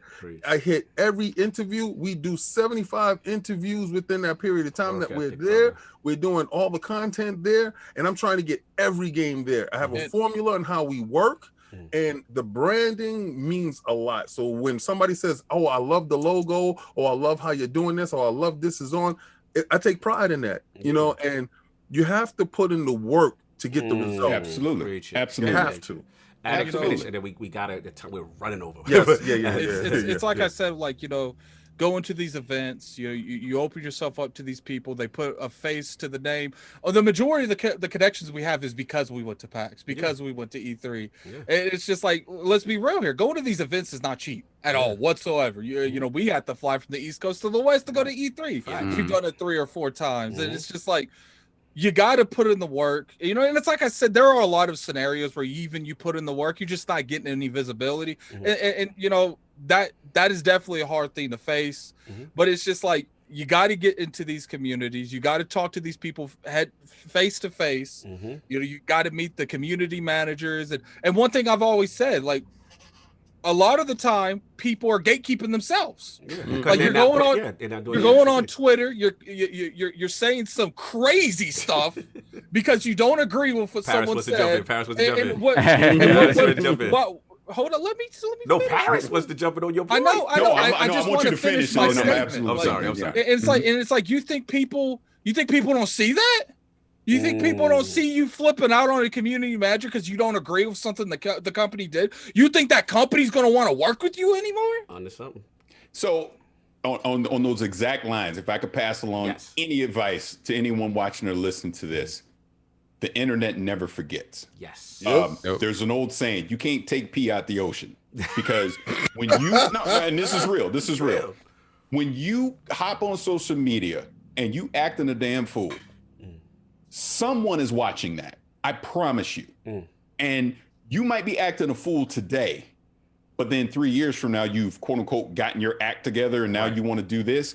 Those receipts will be pulled. Good point. Again, no, you're right. I would tell anyone, look at what I engage and disengage with on Twitter, because I'm not going to sit here and argue with you if I like PlayStation or not. Right. Go ask PlayStation if I like PlayStation, because right. That's not my problem. I engage with people that are trying to succeed, that are trying to be motivated, they're trying to be positive. I'm not going to sit here and waste my time engaging with negative people that are simply trying to drag you down to their level. That's all they're trying to do. So it's like, again, if you're trying to make it as a content creator, do not engage with this negativity. Someone says your content sucks, say thank you very much and move on. And God bless. And the crazy part. Oh, sorry. No. Please go ahead. I would just say the crazy part is, like, people feel like, you know, oh, they're attacking Parris because he got a chair. Oh, he you can't trust his opinion on Cyberpunk. It's like, look, there's a difference between being constructively criticizing a company and bashing a company. Right. And I feel like most people want you to bash a company. They don't want you to construct a company. They don't want you to give a feedback that people can understand. Because 9 times out of 10, if you're being 100% with them, they're going to understand that, and they're going to take that to heart, and they're going to improve on that. But if you come out and be like, this is bull, like, you know, say you flip out on them, they've literally already blocked you. They don't even be care. Respectful. You could disagree, you could not like something, but you got to be respectful. It's how you talk to people. And like Parris said, you made tremendous points, again, about the receipts, about everything you do. Again, even if you transform yourself, like you said, get your act together, so to speak, down the road, these things will come back to haunt you, and people will pull that up on your history. So that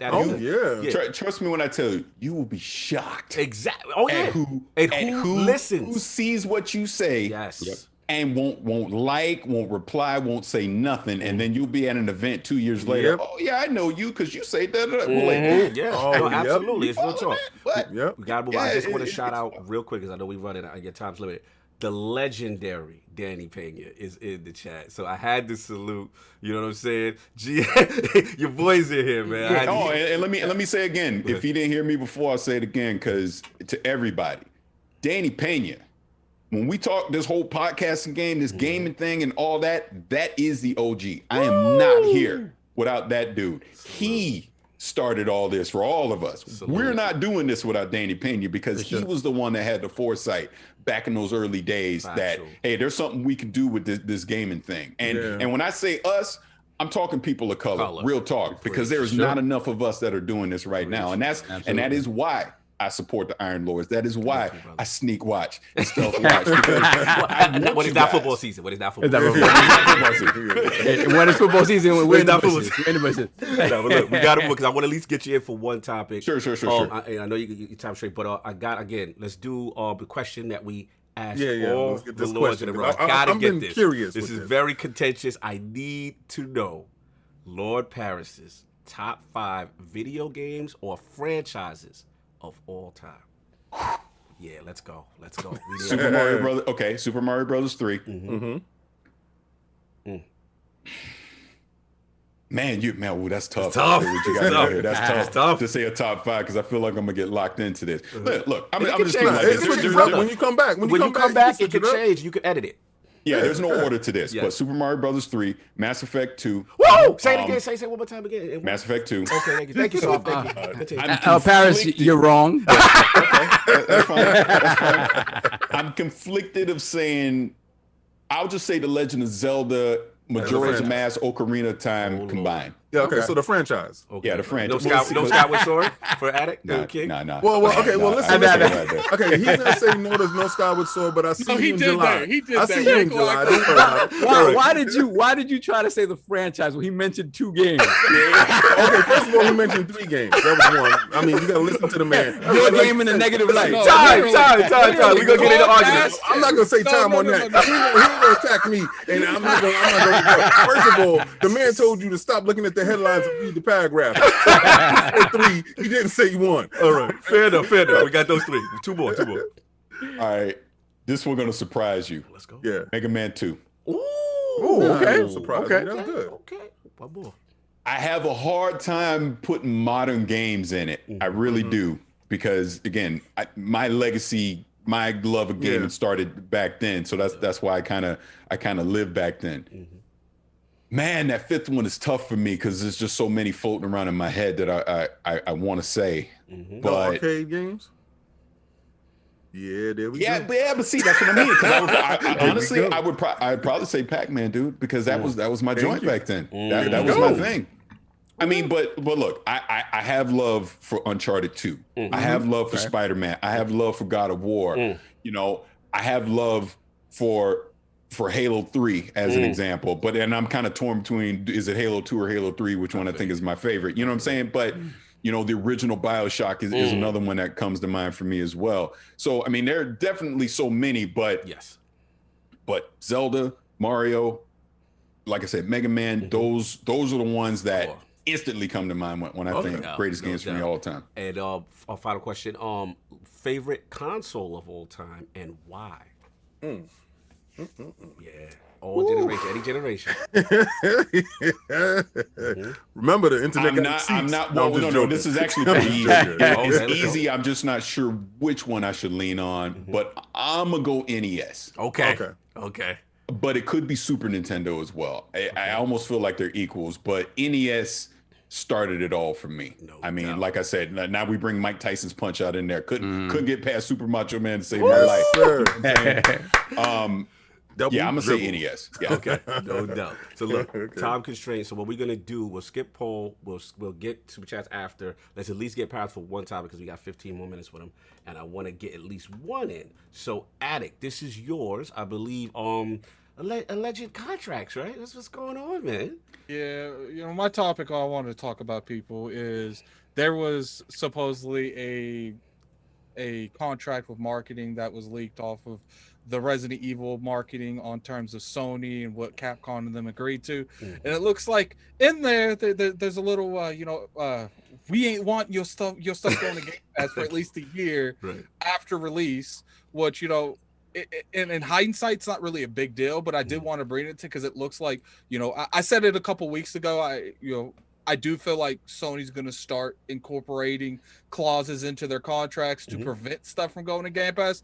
And, you know, people are saying it's anti-consumer. I guess in a way it is, but it's like, look, did you expect Sony just to like, oh, you can have we marketing it, you can put it on Game Pass? Like, it's not going to go work like that. And I wanted to go to the room and like, do you guys think that, you know, something like this, if Sony really goes to the floor with it, you think it could affect Game Pass in the long run? All right, no doubt. So let's get Lord Parris in again, like I framed it. This rumored contract, you know, this legal thing as far as exclusivity, parity, and possibly Game Pass being potentially excluded if this document is real. Right. Because again, we do not know this for a fact. So I don't know if you got a chance to see that. And if I you did. Okay, cool. Then, you know, what are your thoughts on this type of thing? People blowing this up. Where you at with this, man? It's kind of like something I said earlier. You got to remember at the end of the day, this is a business, right? When they're signing these deals and they're doing all that kind of stuff, they're going to put clauses in like this because, look, they're trying to get you to go buy the game on their platform and not go somewhere else to buy it, right? That's the whole point of making these deals and these partnerships. So while us, the consumer, can look at it and go, yeah, this is terrible. Why are they doing this? I don't like this. This is anti-consumer, blah, blah, blah, blah, blah. They're looking at it as, we're trying to make money, man. I mean, look, as a gamer, of course, look, I think everything should be on Game Pass because I think Game Pass is the greatest value in gaming. And I know people get mad when I say that, but it's true. But I could totally understand why Sony would look at something like that and go, hey, we'll make this deal, but no, you're not allowed to talk to Microsoft and put this thing on Game Pass. It has to be here for whatever agreed upon time that they come to. I like I said, I get it because there's this business at the end of the day. Do I like it? Absolutely not. I think it's a terrible thing, but I could totally understand. And I guess what I'm saying is I could totally get that as real. Right. Is what I'm saying. Yeah. Lord Sov, your thoughts on this potential or alleged deal contract? I mean, listen, obvious. It just seems, looking at it, it seems that it's a parody thing, right? Like to make sure, listen, these guys aren't going to get features and modes and things of that nature that we aren't going to get, right? That's standard business practice, especially when you have a marketing deal. So that's something like, you know, it's just the way people interpret the language, right? And if you were to interpret it as Sony is doing things to prevent things from going to Game Pass, you know what? Good on them. Yeah. You know why? Because all's fair in love and war. That's what you're supposed to do. And this is war. And Phil Spencer just took your franchise and went to your front. Phil Dominus Maximus Aurelius Spencer. Thank you, sir. Sarabon. Yes. You got to come up with a Sarabon there. AKA the Dark Lord. Yes. He just took your franchise, walked to your front porch, and took a steaming hot one right on your front porch, and smiled and said, "I got your game." Yes. So you do what you have to do to compete, and if they don't have a direct counterpunch, exactly, it is one of those things. Like you do what you have to do to compete. If it is the case that there's something in there that means that it doesn't go to Game Pass for a year or 6 months or whatever. Good on them. They do what they have to do because they're not in a position to directly counterpunch Game Pass. Right. They have to do what they've been doing: second-party deals, third-party exclusivity. But they have with two Square Enix titles now. They're gonna keep doing this sort of stuff. So if you think it's anti-consumer, you're in for a ride this generation for sure. So again, good on them. Do what you got to do, and Microsoft is going to do what they have to do. Exactly. Lord King, your thoughts on this, sir? Okay, first, a lot of people thought that I would be on a different side of this. Oh, Sony's doing this crazy. First of all, I know this to be language, right? And I'm not a lawyer. Right. So I'm not going to sit there and tell you I can read every line and tell you exactly what it is. This is standard procedure. More than likely, Microsoft have these stuff in the side of their contracts as well. But we don't have the benefit of having a Microsoft contract in front of us at this moment, right? So at this point in time, you're saying one person is squeaky clean while the other person is dirty. It's not dirty. This is business. This is business. Said, this is war. But I go to say this. That was when Game Pass was in its infancy. Right. If it reaches that magical number of 30 million, that bag that you're offering Capcom is no longer viable because Capcom is going to say, I'm sorry, brother, that was nice. That 50 million that you gave us is cool, but I can make way more money in Game Pass, so I can't sign this contract. Right. So I believe that type of counter to what's going on is not going to benefit them in the long run. But if this is a type of tactic to give them time while they get their service up and running, so they can keep stuff away, so they can have an actual formidable platform to go against Game Pass, and then when their platform is out, then they can actually compete. I can see this working very well to give them that distance and that time, because when you're not stronger than somebody, you have to have speed and combinations. You have to think with your head and your feet. So they can't stand there and go blow to blow, wallet for wallet with Microsoft at this point in time. Right? But they have to go, let me get this exclusive game for this period of time. Let me go get this for this period of time. Let me lock them out from this. You have to shut doors on a competitor that's bigger, stronger than you. And I respect Sony this. got to gatekeep Microsoft. I respect the fight in them. And that this came out, I don't see what the uproar is. What did you want them to do? Roll over and say, put it in Game Pass? To me, King, it's like, look, like, Sony, what's the point in Sony going out and you know, offering these marketing advantages, offering you know, a for on their store, when Microsoft literally can go right behind the deal and be like, yeah, that's cute. You want to go in Game Pass? We'll give you just as much. We saw that with MLB The Show, right? With MLB The Show, exactly. And then when you look at it, the thing is that now Microsoft, when you talk about 23 million subscribers, right? Microsoft, the argument that you would lose money not putting it on Game Pass is so strong now. It's only going to get stronger. Sony is going to have to pony up for these types of deals. They're going to have to. Oh, excuse me. Words here. Excuse me.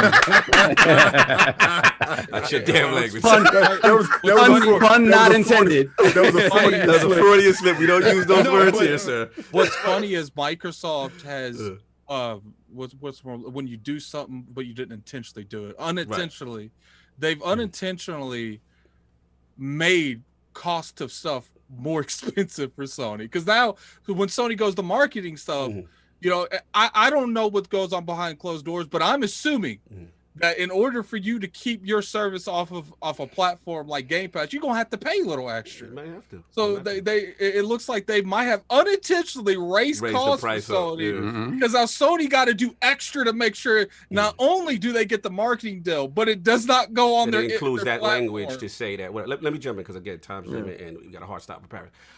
Look, at the end of the day, I'm with King. Like, this is a war going on. I told y'all, Mob Deep Survival of the Fittest. There's a war going on outside. No man is safe from. You could run, you could hide your look. What I'm telling you, this is what it is right now.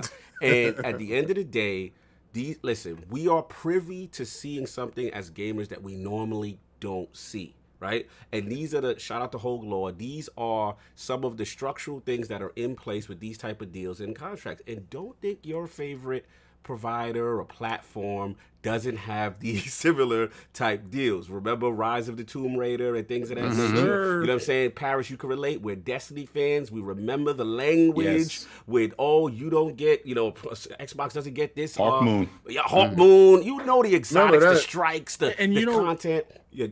Go ahead, real quick. I was just gonna say the crazy part is, like, Sony knows they're on a timer. Like they know they got to do all this stuff because sooner or later the Halos are going to drop, the Avoweds are going to drop, and they're like, we got to maintain as much in our ecosystem before that stuff comes out and makes that already a great value even more of a value. Right, and at the end of the day, look, it's business 101 in the sense that, you know, they're giving Capcom this $5 million of proposed marketing space, digital real estate. You know what I mean? It's an exchange. This is a beneficial. They have a huge base, a huge audience, and they're gonna get that relationship out of it. So that's what it is. And the other thing I know, one last thing I want to say about, I see it online. A lot of people are flipping about the parity portion. Right? You know, well, what about that? And are they going to forcefully limit the technical ability of the Series X? We have to be clear.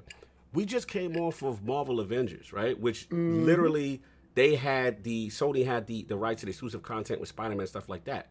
If you look at the specifications, Digital Foundry did all that stuff. The Series X one was outperforming the PlayStation 5's Marvel Avengers on a technical level. So again, that right there already shows, one, that they're not in the room necessarily saying, hey, this cannot be higher than this frame rate. Also, with Resident Evil specifically, they just put out the whole spec list of Resident Evil on Xbox Series X, Resident Evil Village on what you call PlayStation 5, and it's literally, was it 4K 60 with HDR on both, 4K 40, 45, which is weird. That's another thing. Ray tracing, but whatever. At the end of the day, look, we don't know if the contract is 100% or it's been doctored, but at the end of the day, don't fool yourself as gamers as thinking that these type of things don't exist. I'll let you guys finish up before we roll. I just want to can I jump in because I'm looking. I know I'm limited on time because I want to just say this one overall thing about PlayStation and what Xbox with Game Pass and all that kind of stuff.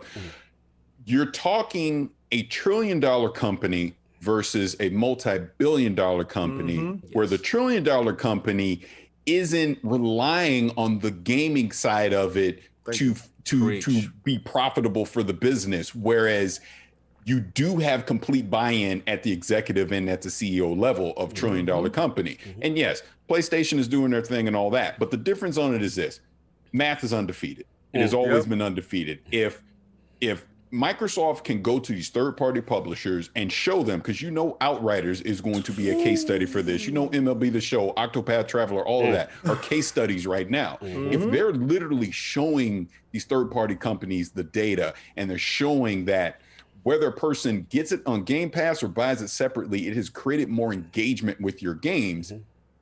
Company, and obviously Microsoft is making it financially viable. They're giving us some upfront cash and probably some stuff on the back end as well. It is going to be very hard for third-party companies moving forward to want to keep their content off of that service if it keeps trending the way that we're seeing. But how does PlayStation counter that? They have to continue making. Look, let's keep it real here. The last generation, we're all the best exclusive games. They're on PlayStation because I know that's where I was playing them, right? Absolutely. So they need to continue doing that. But it is going to be hard for them to leverage the third-party deals for everything that you guys were saying moving forward, because they're going to look at it and go, well, Microsoft is offering us this and we're putting on Game Pass. Facts. Can you match that? Yes. The multi-billion-dollar company will be hesitant to want to match something like that because they're not going to be able to take as many risks as Microsoft is taking right now. That's why they just spent $7.5 billion on Bethesda. That's why more stuff is coming to Game Pass. Look, what's the name I saw in the chat? Lady Bond. Yeah. Lady Bond is out there just making those deals right now. They're going to have more announcements June. And look, I'm not saying Xbox is better than PlayStation or whatever. I would have gave her this name because we talked about it before. Sarah Bronkowski. I'm done. Because I would have gave her that name, and because she's that go-to tight end, and she's gonna make sure that she makes Tom Brady look fantastic. Because right now, Phil is Tom Brady, man. He's the GOAT. Phil. Parris, finish up with that attic, and then we'll get. No, and just the last point I want to make on this. This isn't Xbox is better than PlayStation or vice versa. Right. It's just this is just where gaming is going. It is leaning towards the subscription model because we're seeing that it works. And kind of the point that was made before, as Xbox Game Studios themselves starts to ramp up and we starts to see more things come from them. And like you said, Game Pass hits this magic number of subscribers. It is what it is, man. I mean, whether you like it or not. And again, it's a choice. You ain't got to do it. Yep. But I know my cheap ass will be there. That's all I'm saying, because it makes sense for me. MLB the show. Absolutely. Addict, I know you waited to get your final point off, and then we get past and it's like I was saying, I don't know about the parody stuff. I do feel like that's probably going on behind closed doors in some form or fashion, but not to the degree people think. Because at the end of the day, if a game runs significantly worse on another platform, the only people that's really making look bad is the developers. That's not, that might, hurt Microsoft a little bit because they have to do little refunds. But for the most part, people aren't looking at this. Microsoft dropped the ball. Like when a game like Outriders doesn't work, they're like, who made this game? And a company isn't going to devalue their own brand just because Sony comes up, make their version worse. It doesn't happen. It doesn't logically make sense. Going on. Okay. It's like I said, I'm sure that's happening to a point. Right. Certain things are falling through the cracks, but as a whole, that's not happening as a whole. For the most part, these developers want it to run as best as they can on every console. Exactly. Look, absolute pleasure to have the legendary Lord Parris Lilly in the realm. Non-football season Parris Lilly, my man. I am Thomas. Let's say on Monday Night Football or Sunday Night. I do feel like since Parris is talking about maybe the football season stuff don't really happen no more. Maybe stop it. Anyway, you're God sports. We not listening, but look, brother, an absolute pleasure to have you in the room. Sir. The knowledge, the information you drop, your inspiration to a lot of people in the community. We love what you're doing and to continue to see your ascension. Where can the fine people find you and what do you have going on, sir? First and foremost, let me thank all of you for having me on because it was fantastic. A lot of laughing. Like I said, I enjoy all your content. It's great. I hope I didn't get too preachy on here because that's not my intent. It was lovely. Look, it's all about gaming, man. We all just want to have fun gaming. That's what all of this is about. About having fun and keeping it positive. And for people that want to find me, you can find me at Gamertag Radio. You can find me over at Kinda Funny, my own YouTube channel, which is my name, Parris, Parris, and I am on social media at Fishes696. Ooh, Bob, man, an absolute pleasure, sir. Soft King Addict, you want to give us some outros on the way out? So what I love about you, Parris, we don't see eye to eye on everything about gaming. and nor should we. Can I say that real quick? Yeah. I love disagreements. I really do. I love not seeing eye to eye on stuff because you learn. That's how you learn. That's how you get different perspectives on stuff. I would rather get into a debate over a disagreement respectfully than to just everyone is unicorn and rainbows and we all agree. Yeah, thank you. Yeah. So, what I like is you try to take what you have, you try to evolve it. Like what you're doing over there with the space stuff on Twitter. That's a unique idea. You're doing it so much that people are reaching out to me like, "When's ILP doing it?" I was like, "I don't even know what you're talking about." Like, follow the leader, no doubt. You're Soft. Anything to say? I mean, for me, man, I just appreciate that you came on here, and our goal when somebody comes on the show is really to get to the core of who you are, right? And try to dispel what people may assume about a person because of their interactions with them on the internet, what they see. And I think, anytime we can achieve that, we can see people in the chat saying, "Hey, I didn't know this about Parris. I didn't realize Parris was this." I love to see that. So I really appreciate you coming on here and being honest with us and talking about, how the struggle that it is to be where you are. So we appreciate that. No, thank you again. I appreciate that. And my thing is, it's the first time I'm meeting Parris, and thank you, sir, for coming on the show. I actually love it. But what I've learned from Parris is honesty, his transparency.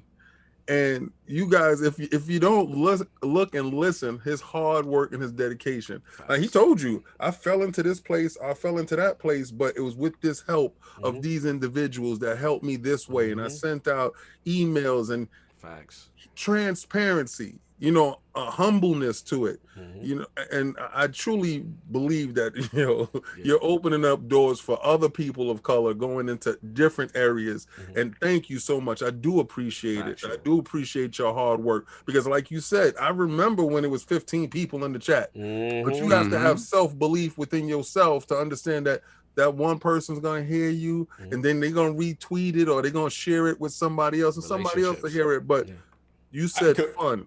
I completely let me say this one thing because I meant to say this earlier. Like as an example, y'all interview with Jason Ronald. We interviewed him too. I watched. I was like, well, damn, we got to step back. That's love, brother. Thank you, brother.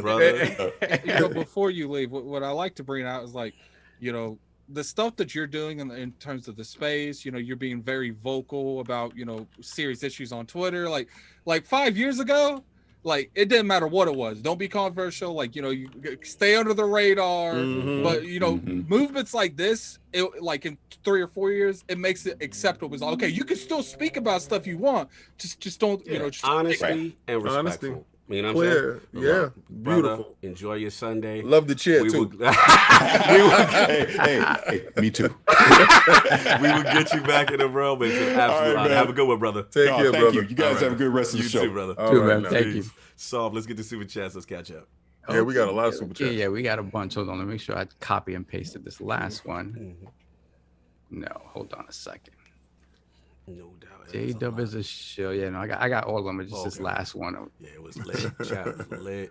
I mean, I could do the poll while we waiting. Please. Yeah, do the poll. All right, cool. So, last week's LordsOfGaming.net poll results are in. The people have spoken to the question. With all the latest rumors regarding video game company acquisitions, which pairing do you think makes the most sense? The winner of the 4-way ILP poll at 50% was Microsoft and Sega. So that was number one. Coming in at second at 21% was Microsoft and Nintendo. In third place at 14% are the Petty Lords. I don't care. Tencent is still out here in these streets. And very close. Yes. Go ahead and No. finish You want to say? I was gonna say I'm the one that gave the idea for this poll. Yes, you did. Yes. You contributed to the creative process. We appreciate you. In last place, very close, 13%. Surprisingly, was Sony and Square Enix Group. So, Lord Attic, your thoughts on this poll? Everybody, 50%. It's pretty close. Microsoft and Sega, with Microsoft and Nintendo second.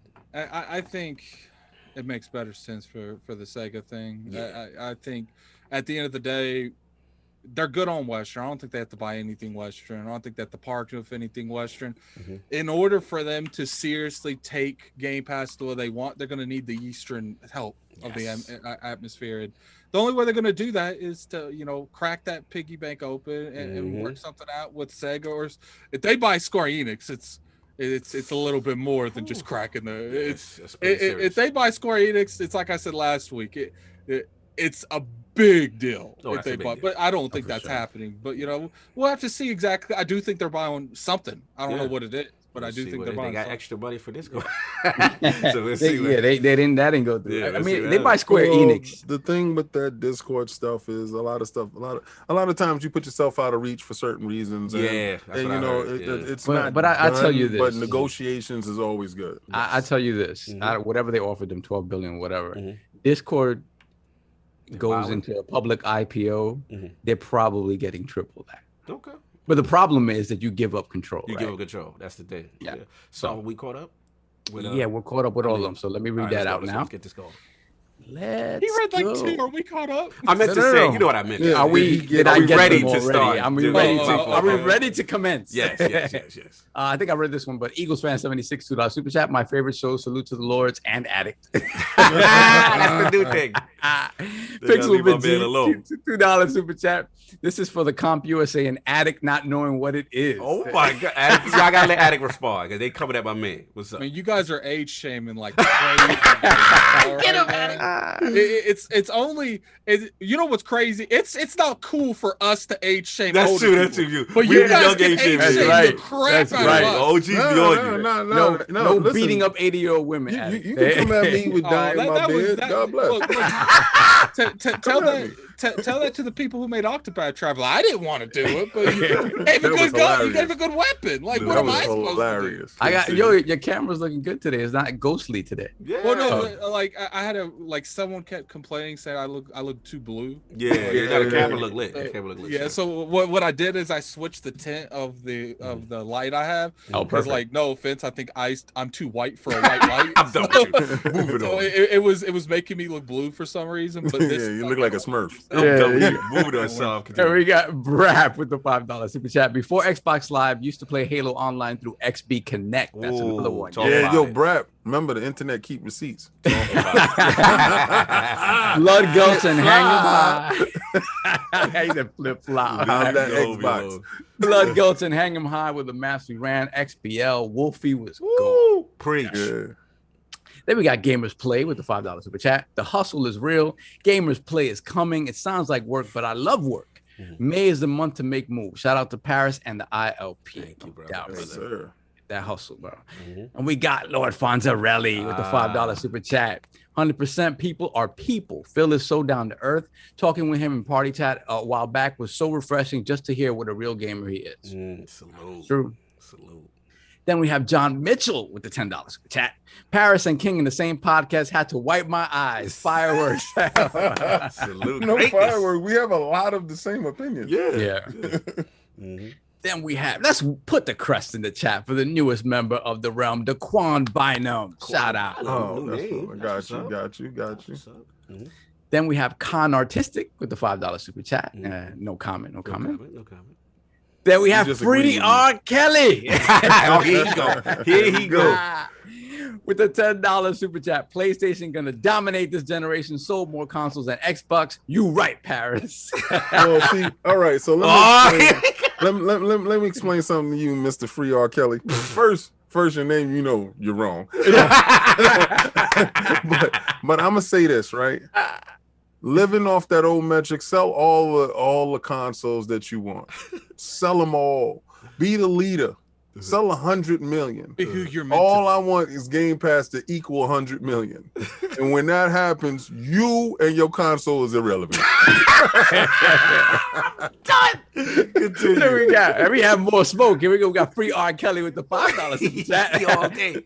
Microsoft trying to hype up the ugly girl. Hey, Xbox Game Pass, brother, she's ugly. Stop hyping her up. But the pretty girl ain't talking to you, so you talk to who talking to you. Shout out, hey boo. Hey boo. Continue. Turn them lights out. Don't matter. Oh my God, it's soft. There it is. Yeah, we got Free R. Kelly. Oh my God. $10 super chat. I ain't changing my name for none of y'all. No. Listen, keep your name. Keep your name, because we want those receipts. But you're gonna change your name when they lose this generation and you on Xbox. He said Free Kells, man. He ain't do it. Oh man, keep crazy. Then we have Mass Erect with the $2 super chat. Nah, fam, leave R. Kelly in the bushes. Savage. Continue. I'm not feeling this, but I'm gonna read it anyway. Free R. Kelly, $5 super chat. What? Mass Effect 2 is the GOAT. Hold on. Let's give him a GOAT emoji. We haven't used that. Let's not do that. I feel like we give Cognito too much power. Nah, it's just the fact that he has a lot of wrong opinions. Oh my God! You're supposed to rock with me, King. We know if he agreed with that, he's the wrong dude. King, are you saying that you're implying that Cognito likes to use his power to enforce his bad time? Moving on. He said, "Move on." There we have it. I'm not feeling this, but I gotta read it because it's my man. We got Mass Erect once again with the $2 super chat. Mass Erect. Oh, he said Mass Erect 2 the GOAT. Mass Erect. I'm done. He can't be doing that. Sequel to Mass Erect. He can't be doing that. Moving on. Then we have Eagles fan with the $2 super chat. LP needs to get Danny Pena, aka Godfrey, on. Listen, we on that. We on it, bro. Yes, we on it. We seen the legend in the chat. Yes, sir. We on it. And we got Free R. Kelly once again, $5 super chat. That was for me. Sovereign. Nobody cares about the show. Sony got to do so little. Let's be real. Game Pass isn't sustainable. Microsoft is throwing away money at trash cans. Listen, I got 23 million frauds playing baseball. Yo, listen. I want to say this, right? Mm-hmm. The metrics is and this is he set his own self up. That game is gonna sell more on Xbox. It's gonna be engaged more on Xbox. When Sony looks at their own platform as, I think we should just sell on Xbox because nobody's buying our first party stuff here. Arkel. Bro. Arkel. Yo, Cal. Moving on. I like how you spoke for everyone there, though. Yeah, I know, right? Yeah, we have Brett Bingham with the $10 super chat. I think it's going to backfire on Sony. Xbox will be like, put it in Game Pass and get this much more money, and we could advertise it on Game Pass. Given how successful Game Pass is at pushing sales, becomes a win-win for Xbox. Yes, this is true.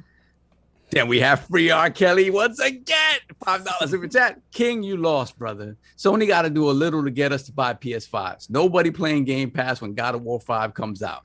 Yeah, and when you finish God of... Yeah, exactly. There you go. For 2 days. When you blaze through your little 8-hour experience. 8 hours. How's that Miles Morales working out for you right now? Dusty on his 15th playthrough. Like, yeah, right. Hashtag the dust. Moving on. See you in June. Then we got Pixel Mid Z, $2 super chat.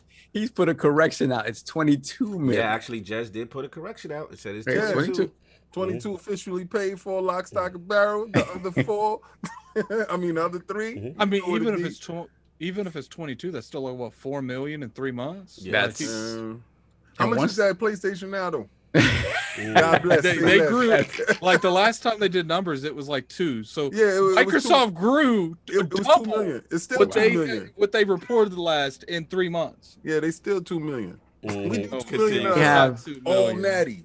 All right. not 2 Make sure million. you guys are just looking at whatever's after the Wise Old Gamer. Okay. Because that way you can just put me there. All right, Then we have Lord Roughness with the £5 super chat. At the start of the year, if there was one game you can say is not going in Game Pass, it would have been Resident Evil. No, it would have been MLB The Show, actually. No, so that would have been MLB The Show. So I think this contract is fake. Okay. Well, Then we can't confirm it tonight. Continue. Yeah, we can't. Exactly. Clutch Man with the $5 super chat. Can't watch live working today, but I'll jump in at 5 o'clock when you finish this fire intro. Are you implying that we have a long show, sir? All love and shout out to having Parris on, no doubt. Salute. Thank you. Then we have J Dub is a shill with the my $10 man. super chat. Hope you're enjoying that Haven't seen him in a PlayStation, while. sir. Yeah, we haven't seen him. He's been playing PlayStation. Yeah, he That's won that right. PlayStation. That's right. Mhm. King, is Christopher Hart listening to Paris's facts? Math is undefeated. Yeah, I like that for Parris. Yeah, and that's the guy who won the PlayStation 5 from us. $1 trillion company. Last I checked, 100 billion is significantly less than $1 trillion. Game Yes, Pass is the future. Will they ever learn, King? No, they won't, sir. They will not learn. We will force them to bend the knee. Then we have the Wise Old Gamer, $5 super chat. Morning, Lords. I just want to remind you that there are two types of gamers: those who believe Mass Effect 1 is the best, and Mass Effect, and those who are simply wrong. Disable his access. Thank you, Wise Old Gamer. Remove him from the realm immediately. Seize him. Treason. You're That's my gonna man. outer worlds him. Just Yeah. just I gotta pop do my bias now. Hold on a second. I How got many him. more Brett. we got? Brett Bingham. We got Brett Bingham, $2 super chat. Microsoft to Tencent, get out of here. Then we got Free R. Kelly once again. Microsoft is not about to be pimping out the Eastern market. Capcom, Konami, Square, Bandai are all loyal to Sony. Say hello to Outriders. And he said Say hello to Kojima's Outriders. washed up. Wow. Listen. Wow. Loyalty. Yo, is- why is it that when it's not certain that they're on the Yeah, platform? they don't say, yeah. You know how that go. When it's not on your platform no more, you know how that go. go. If it turns out that all these are wrong and Kojima's making, Oh, we got the Silent receipts. Hill, like We got the receipt. someone Loyal- screenshot this chat, man. Screenshot this chat. Loyalty is subjective to cash, brother. So There you let me go. tell you Millions, right now. millions. Everybody's change. got a- loyal. Everybody has Got a a price. price. $1 million bill. You know how Come that right go. inside the room and throw the money on the table. Your man leaving with you. Then we got Brian Lane with the $2 super chat. Thank you for always mentioning the fights. Thank you for saying that, because we all used to get Yeah, we get a lot of flack I for get a that. lot of hate, but I'm gonna keep going forward. We haven't been doing it as thoroughly as we usually do. We got Gerald Mack, $5 super chat. Once that Game Pass hits 40 million, you are going to need to sell as many Piss Station 5. Gerald. Nah, it's 30 million is the magic number in subscription services, and you learn that from HBO Max and other subscription services. 30 million is the number, and Microsoft is almost there. Okay. Then we got Goblin Time, £2 super chat. That's Goblin nice. time. Goblin Season. Time. I like that. Bubsy 3D remastered at E3. First of all, I like Bubsy. Cut it out. They already did Bubsy 3. They made it again. It was like a PC like game. Spyro. No, not like that. It was a I wanna PC like game, but Spyro, they though. brought Bubsy back for sure. I know that. Yeah. But when it's in Game Pass, I'll figure it out. Then we got Geekhead 188 with the $5 super chat. I don't care. We still smoking that PS5 pack. Oh my God. Jesus. Jesus. Calm yourself. Calm yourself. That was wild disrespectful. Continue. Wow. We know the street emphasis on that. We're going to keep it pushing. First of all, that's so Chicago. That's so Let me shot go. down. That's It so is. That Chicago. was wow. Okay. Then we have the Wise Old Gamer once again, $5 super chat. MLB realizing this week that a gangbang is better than staying faithful. Game Pass for the win. Why is it again? We're going to disable your access. She's for the streets. You loose. Out You're loose. there. Then we got One Bad Mother. Shout out to One Bad Mother. $10 super chat. Congratulations on a great XCast appearance by the mayor of these gaming streets, LordCognito. Appreciation to the ILP for consistently bringing cats and dogs together and encouraging positivity. One Bad Mother, thank you, brother. Love your content. Love what you're doing. That meant a lot. You know what the mission is. It's always going to be gaming, bro. Bring everybody together, regardless of what side of the fence you're on. Continue. 100%. Oh, we are caught up, sir. All right, let's Thank you. get this. Let's go. Soft. you're up some new IP exclusive. What's going on? Yeah. So on Thursday, I believe, PlayStation and Firewalk Studios announced a publishing partnership for a new multiplayer IP. And some of the names that are associated with Firewalk's AAA team are some big names in the multiplayer space. And what I want to ask you guys is, this is the first time in a while that we've seen Sony even talk about bringing something multiplayer centric from their kind of first party publishing, whatever, but it's a Sony thing onto their platform. And when you look at the people on this team, it seems kind of obvious to me that this is not a small game. This is not some one and done multiplayer thing. They want this to be a huge game, possibly a game as a service. And I want to ask you guys if you think this is the right thing for PlayStation to do, or will the PlayStation faithful feel, hey, this is further evidence that you guys are destroying what PlayStation is all about, trying to be about this multiplayer stuff, and moreover, trying to be a game as a service if this is what it is, because it feels like this is what it is. And there are a couple of things just to add to that real quick. I mentioned in the MLB The Show, and what was funny about MLB The Show to me, there are certain modes in that game, Road to the Show, stuff like that, that for whatever reason in this year's game have been intrinsically tied to Diamond Dynasty, which is their sort of microtransaction sort of card game thing. And it was very strange to me that this is the first time that those two modes have been so intrinsically tied to one another when the game is going to multi-plat and specifically is going to Game Pass. PlayStation made it seem like they didn't really know that this game was coming to Game Pass until it got announced. And when you look at the changes made to MLB The Show in that regard, it doesn't quite fit because it's like, because it's not a change. It's not a quality of life change to the game. It doesn't make the game better, doesn't change it. It's just a different way to progress and Road to the Show. It honestly, they didn't have to do. So it feels like they were thinking like, hey, this thing is going into Game Pass. Let's try to get as much money out of this as possible. So in general, what do you guys think of this kind of direction where PlayStation is showing that they want to be more in the multiplayer space? There was another thing from PlayStation Australia, Sony Australia, that kind of hinted at SOCOM as well coming back. So what do you guys think about this? Is this the right move? Should they stay in their lane? Because they've been out of this lane for a long time. Let's get at it. I'm curious because how you feel about this potential new multiplayer IP and this approach. I feel like people are fooling themselves when you see people on Twitter that's saying, "Oh, they can't do this, they can't do that," and then they pretty much put like Microsoft on like Microsoft. They put PlayStation's games on like in their studios on such a huge high pedestal, and I'm just like, if they're so talented, they could easily do both. Like, and it's just like, look, like people are like, oh, they can only focus on single player. No, they can focus on multiplayer too. It's just they weren't. Now they're trying to be a more diverse library, because let's just be real here. Last generation they could do that because Microsoft wasn't doing anything.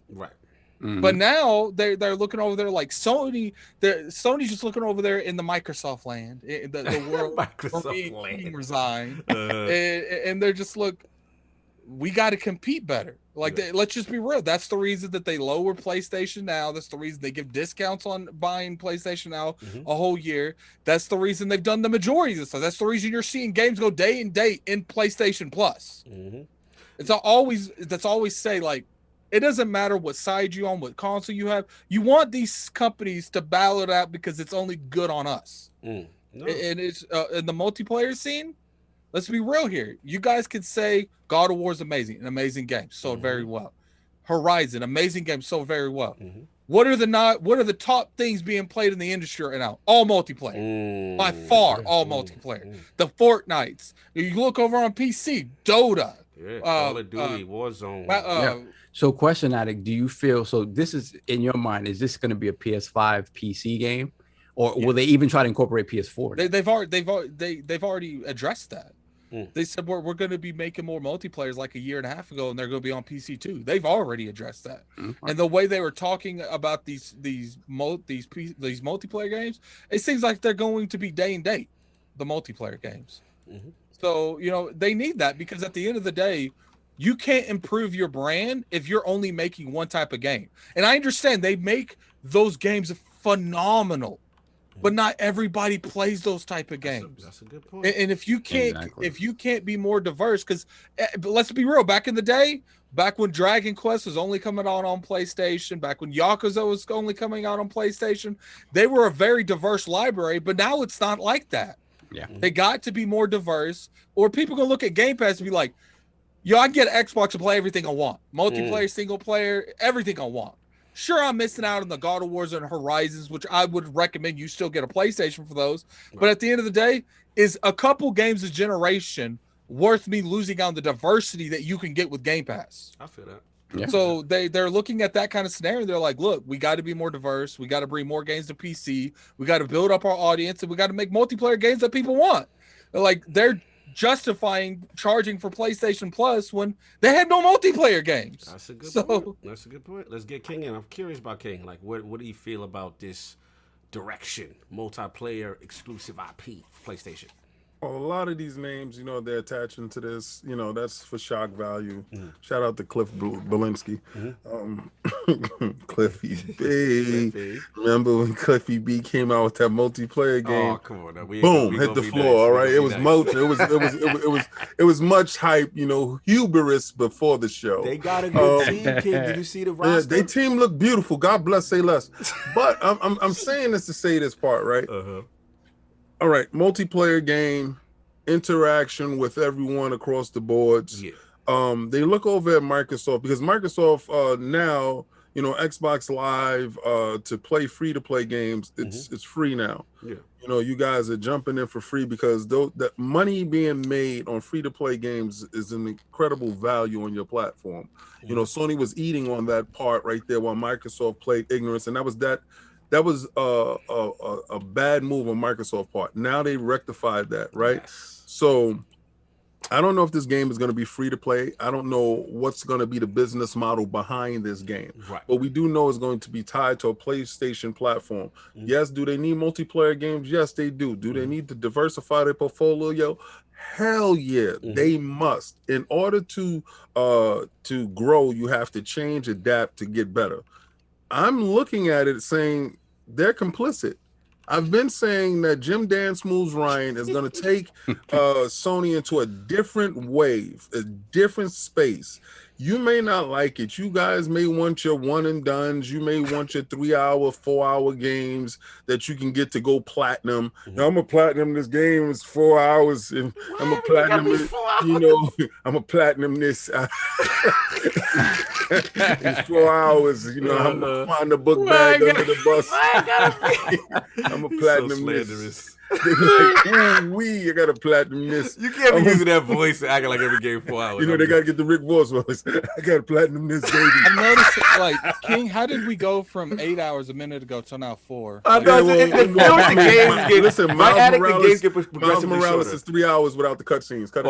Oh my God. Let's keep it It's a great 3 hours. Yeah, but fantastic though. It's not worth 70. Fall back. Anyway, it's not 70. Well, it's not for me. But anyway, like I was saying, they need this multiplayer stuff to get that reoccurring dollar. Yeah. However it works for them. Do I hope they be successful? Yes, because that allows, like Attic was saying, more competition.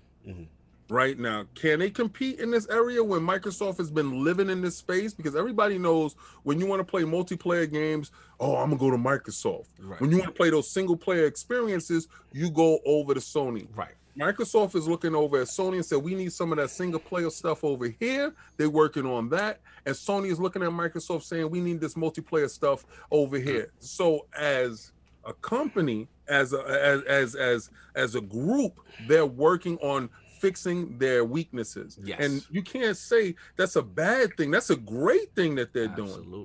Absolutely. Yeah, I'll jump in. I think Solve and Attic, you guys make King as well, make great points. Look, I love it for me, because again, I know the Xbox community gets mad with me, but this is my hashtag just one for PlayStation. You know what I'm saying? Yeah. Because my whole thing was, don't get me wrong, we love the single player, third party cinematic experience that I always champion. You're wrong about that, by the way. Oh God, that we want Xbox to have at least one new IP in that genre. In the same token, I'm going to keep that same energy, and I want PlayStation to have a new IP that is multiplayer focused for, like King said, for diversity. And I'm going to be real, like, they got that team over there, I think it's Tony, I forgot his last name, I can't pronounce it, HSU, I always butcher his last name. But, yo, he was, like, one of the leads on Destiny with Activision. They got my boy John Wisniewski over there.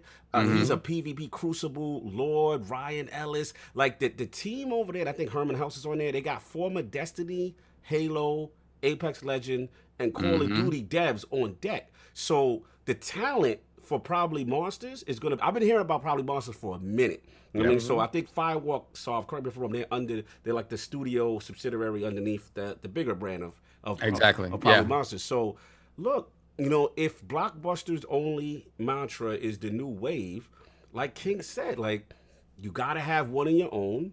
You know, like Sov said, you know, with the multiplayer microtransaction component, that consistent engagement. How long have you been begging for SOCOM? Yeah, We've bro. been begging for SOCOM I think for that's years. what they're making. And that's a drop the mic. Right. Yeah. You know, that's a drop the SOCOM. That's a drop the mic for all of us. No, for absolutely. all of us. Like, I honestly You want feel me like to that's what interact with they're that making. I think PlayStation they're making 5 SOCOM. on a daily basis? Put that SOCOM in there. Yo, Yeah. listen, it's fire. Shout out to Barry. He said, "Where's his daddy come from?" All right, Barry, you know I love you, brother. But it's like, if you look at the majority of the dominant, successful IPs from Sony. Well, whether that's it be the Super God of Chatter? War, Come on, that's the homie. That's the homie. Come on. That's BX. I didn't see the color. We can't do Barry like that. Hey, Barry, yo. stupid. Barry, you know it's love. Shout out to y'all, man. But look, at the end of the day, like I said, you know, it's good to see a new IP multiplayer as the focus. I don't think it's going to be a new IP. Nah. Oh, they said it's a new IP. It's a new IP. They They said it's a new IP. That's At a first, whole when I new first studio. read it, I gonna be thought in- it was SOCOM, but Yeah, but that's it's not. separate. It's something else. Yeah. Yeah, So- look, that, at the end of the day, I personally feel like it doesn't matter what it is as long as it's good. Like Yeah, of course. that's all. Absolutely. That's why, like, me Incognito, we disagree on like the just one thing, because to me, they don't need to make a new IP. They just need to make a game that's good. Like, you talking about Microsoft, right? You talking about Microsoft? No, I'm talking about Sony too. I'm just saying, like, okay. if it was SOCOM, it wouldn't matter if it's new IP, old IP, reimagined IP. If it's good, people are gonna flock to it. No, of course, for Sony, I get your point on that part. For Microsoft, the caveat is different because I want a new protagonist leading into this new generation, a new face. Yeah. We just need a new face. That's all. I'm just trying to see in the same old faces. Exactly. You know what I mean? So that's all I'm saying. I mean, we're gonna have plenty. I of want faces. to address in the chat real quick. Let's get Hey, Aloy Death Seeker, I know you got timed out. I don't know if you're back in here because Yeah. you were being a little bit rude, disrespectful. but a little bit disrespectful. But just, you know, the language, sir. Yeah, but beyond that, like, you're talking about PlayStation 3 stuff. Like, they literally went an entire generation without giving you a true multiplayer game. They Correct. crossed over factions from Right. from the remaster of The Last of Us, and you had Uncharted 4 multiplayer. That's pretty much it. Yeah. And you Everything had has been relying on third party. That's what I'm trying to say. And was then there they- was there then they Killzone just closed multiplayer down? launch? Didn't they just close down one of the multiplayers for one of those IP Uncharted, I mean, something like that was Uncharted. They closed down. They turned one of the studios that made multiplayers into making Horizon. So like, yeah. So look, they're that's all I'm actually like backing away from it. Obviously now they're backing I towards think it. we but can all agree that isn't necessarily the strength of the PlayStation brand. Exactly. It's not, The but past they need generation. it. We They could be need it honest regardless. with each and they other. going for bangers, you know. Jim Ryan might close. It's all the about studio the down. bangers. They going for bangers. Well, look. Hey, y'all asking for bangers? Listen, at the end of the day, I'm happy to hear this announcement, but that's all I got. Super chats, then we move on for the final topic. I think we have Rocker Corey with the $2 super chat. PlayStation equals hashtag for the payers, and will be That's right, get that hashtag money for out. the prayers soon. Wow. Wow. Let it rain. Then we got Midway Monster $5 super chat. Just woke up. Glad to catch you guys doing your thing. Hit the like button. Have a great day. Shout You out too. to the homie, my boy, and I ain't my man, Midway Monster. What's going on? Then we got Jay Barry with the 20. They got King Shame in the family. Shame in fam. There you go. Jay Barry, there you go. Oh, $20. now you acknowledge him. Oh, now you see him. Now you see him. Okay. Sorry, Barry. Apologies, Barry. Apologies, Barry. I see you, Barry. Then we got Mass Erect with the $2 super chat. Sony needs to work on that infrastructure. No, For real. Or they're gonna be using. Because I mean, soon, so, the thing, you worry about security with those dudes. Like you playing these multiplayer games and then you realize you've been hacked. Like, so wait, you don't want that. Oh, Barry put some names in. Yeah, I missed some stuff real quick. Oh, okay. We got Oh Lord, they coming for me. Continue. Okay, we have Nando Soups with the $2 super chat. A link to the past best Zelda. Don't play me. Then we got Gerald Mack, $5 super chat. Lords, I apologize for the vulgarity. Just tired of these dudes capping for the PlayStation Nation. Their fear is becoming a meme. Don't worry about it. They're terrified. No doubt. Then we have Goblin Time with the £5 super chat. Thoughts on possible Forza Horizon location? Rumors pointing towards Mexico. I mean, yeah, there are a lot of different biomes in Mexico. I'd really like one in Japan. I would love one in Japan. But I keep hearing that it's not there. Yeah, I keep hearing it will at some point. They'll go there eventually. Hold on, Barry said he's spitting. He's like Killzone, had multiplayer. Let me handle it. Gran Turismo Drive Club, Predator, Bloodborne, multiplayer. That Predator joint was hot trash, boy. Jabari, I will said Little Big Planet was okay, so Barry, I'm talking about more traditional shooty. I will give you Killzone and Uncharted and Gran Turismo. But that was like how long? Like you can't what have, list are those? Hold up. You can't tell Xbox people, because I've seen you say it when people bring Sunset Overdrive, say, but how long ago was that? and then when you come in here, I'm not giving you Predator and not giving them that. We both know those are add-ons, and we ain't gonna act like Predator. We ain't gonna act like anyone has ever been in a party. Talk about Jabari, when's the last time you hold on? Or let's get that Killzone on. Jabari, when's the last time you was in a party and someone said, "Yo, let's play something"? And anyone said Predator. No, it's never happened. Nobody. Look, he brought up examples, what was the examples though? He brought up ancient old stuff that charted nowhere. Those was wood games. Those was wood. Continue, so super chats. They went plastic. What else do we have? We have the wise old gamer, $10 super chat. Cog, gotta read this. I bang in my white tee, all in the clubs in game in my white tee. I bling in my white tee, serve friends in my white tee. Screw a throwback, I look clean in my white tee. I know what you're doing. Would it become MTV? Shut up, man. Then we have Dan Lazaro with the $2 super chat. PS Video Pass. They don't have any good movies though. We gonna get to it. Mm-hmm. Then we have Jean-Marc Louis, $4 super chat. They're gonna red box the game anyway. Wow. Let me see what else. Dan is right. They did have Fall Guys last year. That I will give them Fall Guys. Yeah, they did Fall Guys for a little bit. That was a really good look on their end because no doubt. Because clearly they came in there and swooped that stuff up immediately. Are we all caught up? I missed one from Brett Brigham. Hold on, Brett Brigham, $10 super chat. Software costs are less than hardware costs. Sony has got to have some of the fraudulent sales, like those bots buying on PlayStation 5 now to survive. Xbox beats Sony to gaming as a service. Case closed. Sony loses. Did you get Tony Bryant? He said we missed his. Oh man. Where? Tony okay, Bryant Tony said, Bryant. missed mine. Oh man. I'll find it. Don't worry about it. Tony Bryant. We got to get the homie. But while we look for that, Midway Monster, Rocker Corey, it probably is. I don't see it. Yeah, Tony Bryant. Tony, what did you say? Just say what you say, Tony. We're gonna repeat it because we got to show love.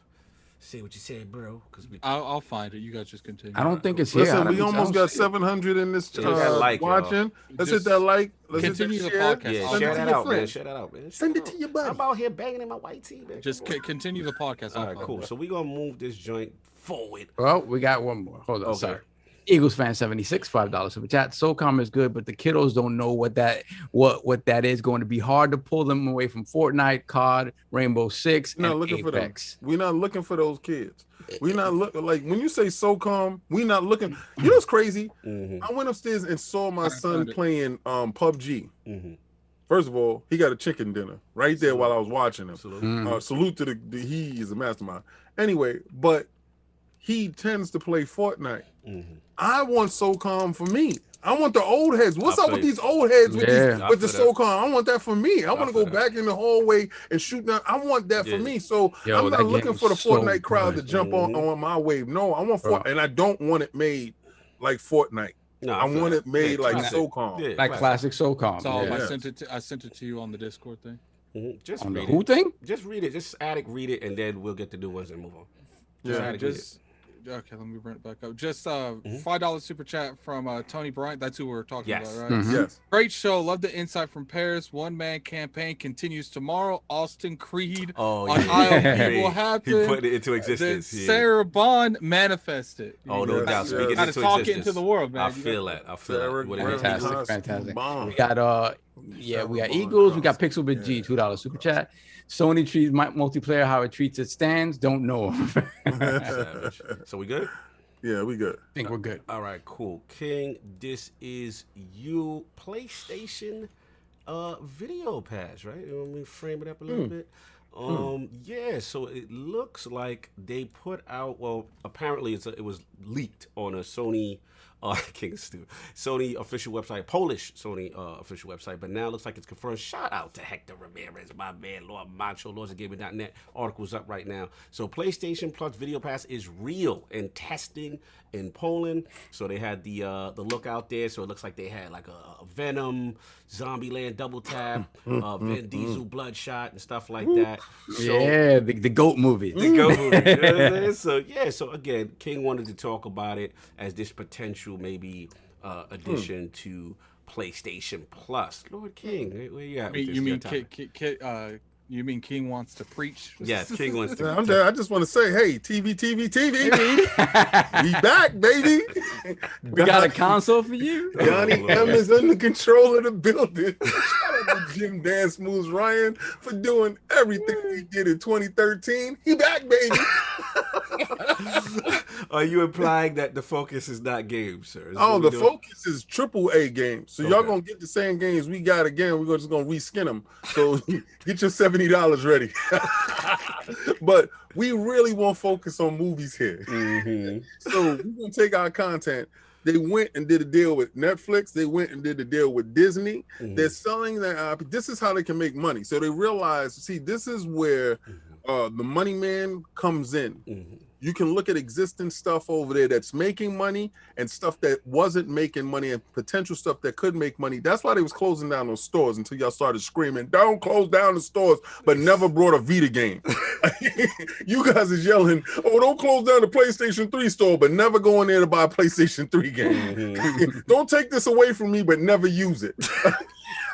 If you was using it, he wouldn't have to say, I'm going to shut this down. Now, these IPs that they have over here for these movies and stuff, they're able to make money from these deals, right? So I knew that a streaming service or something like that was going to happen when they were starting to close down other avenues and it was going to focus on it. It makes total sense that you have these wonderful movies inside your catalog and you're the owners of the said catalog. Why don't you have this on your service? You know? I'm impressed with you. Look at you. No, it's just the fact that it's like if you break dance, right? It's you break dance, why you pop locking? Stop pop locking. Do what you do. Do what you do best. Okay. You're not gonna beat anybody at something that they do. Microsoft started to do a studio. Like, you remember that? We're gonna make a studio. Remember that? We're gonna bring in these. Oh my God. What was that whack game that they did the movie with the TV Defiance? Yes. What was that? Oh my God. Listen, what I go to say is this. This is only something positive. If they're gonna add it into PlayStation Now to give value to PlayStation Now, why not? Preach. Right? Why not have your PlayStation Now show you something different what Game Pass doesn't have? Preach. Do something different. Don't try to do the same exact thing. I don't want a Game Pass on PlayStation per se. Yes, I love that there, but I would like to go over to PlayStation Now to get what they have uniquely over there. And the fact that they have these IPs, these movies and stuff like that on their platform, yes, I will buy into the ecosystem before that. And I think it's a positive thing, them talking about TV, movie, or whatever. But I just see how a lot of things mirror stuff, and it's funny. But I want to hear the narrative and what your take is on this stuff. No doubt, no doubt. Addict, where you at, man? PlayStation Video Pass. It is what it is. Like, I don't particularly care about it. Like, I don't think this is really relevant in terms of gaming, but it's like, it does give it value. I mean, we can't say that when people go get Amazon Prime, there's some people that get Prime, Amazon Prime because they got the Prime feature on Amazon where they can get their mail early. There's some people that got Prime that got the other one because they wanted to watch TV. So I mean, we can't act like valuing one and bringing value to the video one can bring more value to the other one unintentionally. So preach. No, I feel you. I hear what you're putting down, brother. Lord Saab, didn't get a chance to get your thoughts on this, sir. I mean, I agree with King 100%. I agree with Addict too. It's just adding value. They don't have or are unwilling to make that move just yet to be putting their first party games in their first day and date, so they have something that compares, at least in that regard, to Game Pass. So they have other things that can add value to either PS Plus or PS Now, whichever which way they try to do it moving forward. Just shove as much as you can into that pause. And just, give people as much value as you possibly can while skirting the game issue. Until you feel comfortable doing it. Or like I keep saying, I think, all of these sort of indies and stuff that are coming to the platform, they would be well served to put those games in either PS Now or PS Plus, give those games to people up front to side up, get people used to the fact that they're getting brand new stuff in these services, and that's it. But yeah, pad it with as much as you can, and why not? If you own these studios and you own these movie rights, just throw it in there. I watch them. I'll watch Venom again. And not to mention that you could potentially grow the gaming portion side when people are getting the Prime for the Sony thing, and they're like, "Oh, I get this too," and then before you know it, they're downloading games on it, and they're like, "Oh, now it's actually pretty good." Then they're playing more games, they're buying more games than it's funny because it's just like King said, TV. It just feels like it's so weird that we're talking about this because it's like they're adding value by putting all this other stuff that Xbox got shot down for. And it's funny, but at the end of the day, like when you see, again, everything turns into a Game Pass conversation, but when you see that juggernaut, you have to figure out a way to combat that. Think about it this way, right? You're watching a movie on Sony's whatever, right? The Sony streaming video app, and that's inside however they turn to use it, right? And it pops up a game. If you like this, maybe you might like this game, and you click it because they have these little tabs and stuff, and then you click it and it takes you to that game, and you have a demo for that game or whatever, and then you like, oh man, I do like this. So you can marry the whole movie video game thing through that structure. If they do it right, if it's done correctly to marry movie and video game, that entertainment value is there. And being that they own this stuff, see, it's different if Microsoft goes out like they did, made a studio and falls flat on their face. Why are you making movies? Like why are you making? Don't do that. Why are you running? Don't. Why are you running? Don't do that. They could be. Obviously, we've seen that Sony wants to get a little bit more into the movie space. So maybe they're trying to, to get more casuals to try their games out. It's like, watch the God of War movie. That at the end they're linked together, and it's like, we got a God of War game. You want to play that? Like, exactly. And we see. Let me jump in because we see obviously the push. Last of Us is going to get that movie. They got my man. What is it? Pedro Pascal, right? So you know what I mean? He's gonna be up in there. Look. We had a great discussion with this on shout out to Fame, Level 1 Gaming. We had a great discussion with this with them, Rand, Jeff Grubb, and the crew. And look, it ain't moving the needle for me per se. But at the end of the day, like Saul said, like King said, it's additional value to a service, right? It's something additive. So at the end of the day, to me, I don't look at it like, oh, this is this one-to-one answer to Game Pass type situation. I think they're just trying to position themselves where they're building more value to that service. And let's be real. I mean, the products, the picture division, the movie division, the TV division, all that stuff, you know, maybe they could leverage some of that content. Like I remember at one point, King, help me out here. Didn't they have like a hero style TV show? Yeah, it's called Power. Powers, yes, Powers. yes. Started what's PS4. funny- Wow. Right. So What's funny is I downloaded Power because I wanted to watch Power. Oh my! 50 and I'm Cent wasn't sitting there in that one. watching this, 50 and I wasn't was in it. like, and I'm just like, yo, like this doesn't look like the drug scene I was watching. I'm done. That was hilarious. Salute to Powers. With an S, not But Power. they, you know, they tried and they shut that stuff down. Right. And I think that, you know, with and I don't know if Jim Dance Moves Ryan, I joke around. I don't know if Jim Dance Moves Ryan is involved in this level of the video stuff. Right. But he has to be keen on it and know about it. Right. So the fact of the matter is, if they can leverage this stuff is great. Oh, I just want to address one thing. Let's go. And I notice this happens a lot, and I hear people narratives talking about Sony didn't know about the game going inside Game Pass, and Sony didn't know If they about truly this feel like stuff. that, I don't know what to tell them. Listen, let me tell you something. You walk in your house, you see some man's shoes at your bed. We talking about the MLB The Show. Yeah, your MLB The Show. All right, that's the dev kit. That man's shoes at your bed. All right, so you seen the dev kit. Don't act like you don't know what's going on in your house.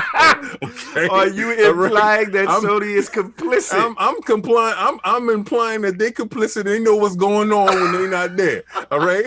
So the fact that it came out and it's inside Game Pass, they got a heads up. All right. Because don't tell me no one knew. They got slipping. Exactly. So when it came out, they was like, "Oh, we had no idea. You saw the shoes. You saw the boots next to the bed." Okay. So don't play with me talking about y'all don't know. If y'all want to run with that, you Sony dudes, y'all want to run with that, run with it. Hang out with it. But this is the visualization. If you see boots in your house, if them Tims ain't yours, yeah, those Tims are not yours. Next to the bed, them size 12, them size 13 next to the bed, and you wear size 8. Nah, if it's me, man. Nah, King, you got to mess up, man. If it's me, they size 16s. There you go. So you got them. You walk in your house, you see a size 16 next to the, oh good God! Somebody getting knocked down. Move it on. Something's happening, and you better get to the bottom of this. Anyway. or just turn around and walk out. And obviously these are jokes. These are jokes. We don't have our shoes behind married women's beds. Your King is all I was saying. Just had to address that. I thank you for clarifying that situation. Shout out to the Quaz. He bought a classic tee, no doubt. I see that trip. You know what I'm saying? But yeah, like I was saying, I just would be curious to see if do what's that? A merchandise giveaway. Yeah, at this point for sure. Like a ticket. If they buy one, they got a ticket. Oh, the Quaz got the sticker too. I see you got to make sure you get your sticker on. You know what I'm saying? Get your sticker on.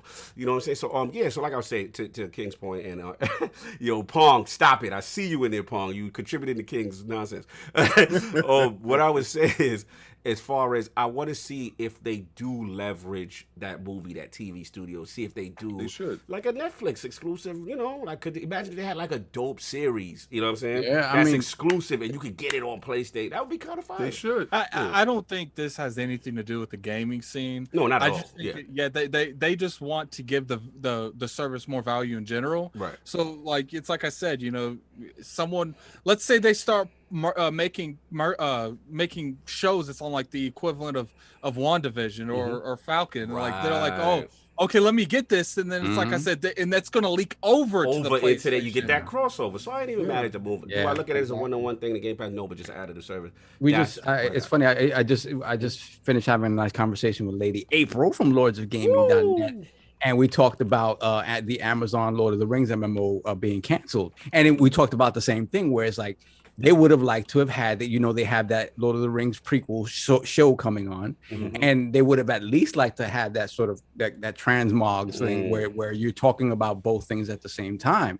And obviously that's not going to happen now because the game is gone. Right. But I mean, it's that thing where when you have those properties under your belt, I mean, you have to take advantage of that. Right, and PlayStation is their dominant division right now. Exactly. The movies are not, at least I don't know. I mean, recently I would assume they wasn't as dominant as they used to be. So why not leverage your best property into movies and get that stuff going? Look, that's what I got. Solved. Let's get the. Should I go to poll, do super chats, or what you want to do first? I got the super chats. Let's I do it. got okay. It's so funny. We got Stitch with the $5 super chat. Why is Addict's cap on backwards? And Mario's happy about those Game Pass numbers. Addict for today. Yeah, his hat is on. Look, that's the flow. That's the style. Let him floss, baby. Look, man, I woke up at 11:30. Okay, and the reason it's backwards is because like I like my ears being covered by it, but if you do it the way it's supposed to, like the have to look. I like the whole logo showing, and if you do it the way like continue, I'll show you what it looks like if I have it on right. Crisscross. Then we got Free R. Kelly with the $5 super chat. Why y'all acting like GTA 5 and Warzone ain't holding the king of gaming? Sony down. As to my knowledge, those games are elsewhere as well. To your knowledge, they're on other platforms. He acted like he don't see the boots. Next He don't see the boots. Yo, Kels, them boots is there. And Kels, I'll tell you this: if Halo comes out and hits the way it's supposed to hit, and you know that's gonna be everywhere, PlayStation needs a counter to that. I feel it.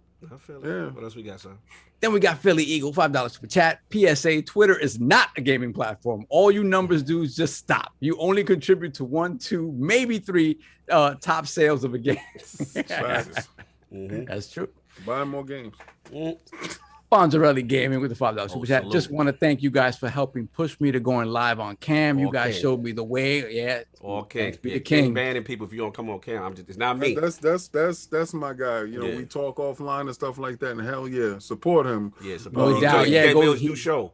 Games Talk Live starts today. You gonna have Chris Granell on for the Sony Dev. Support my man Fonzarelli, man. Salute. No doubt. Then we have Mass Erect with the $2 super chat. Yo, King, you getting video pass? If it comes in PlayStation Now and it's date, shout out to me. Then we got Tony Bryant, $5 super chat. 22 million Game Pass plus 20 million Xbox Live Gold subs. A lot of money to put towards growth. Yeah. Sometimes people forget these numbers are monthly. There are millions upon millions of dollars coming in monthly. Yes. And they don't know about that. And 2 million and 22 million is a different number, bro. Then we got Dig'em Smacks with the $5 super chat. Been a PlayStation fan, but Microsoft walking up to these studios like Robert Redford from Indecent Proposal made me buy Series X and Game Pass. Yeah, she gone for the night. She gone for the night. Savages.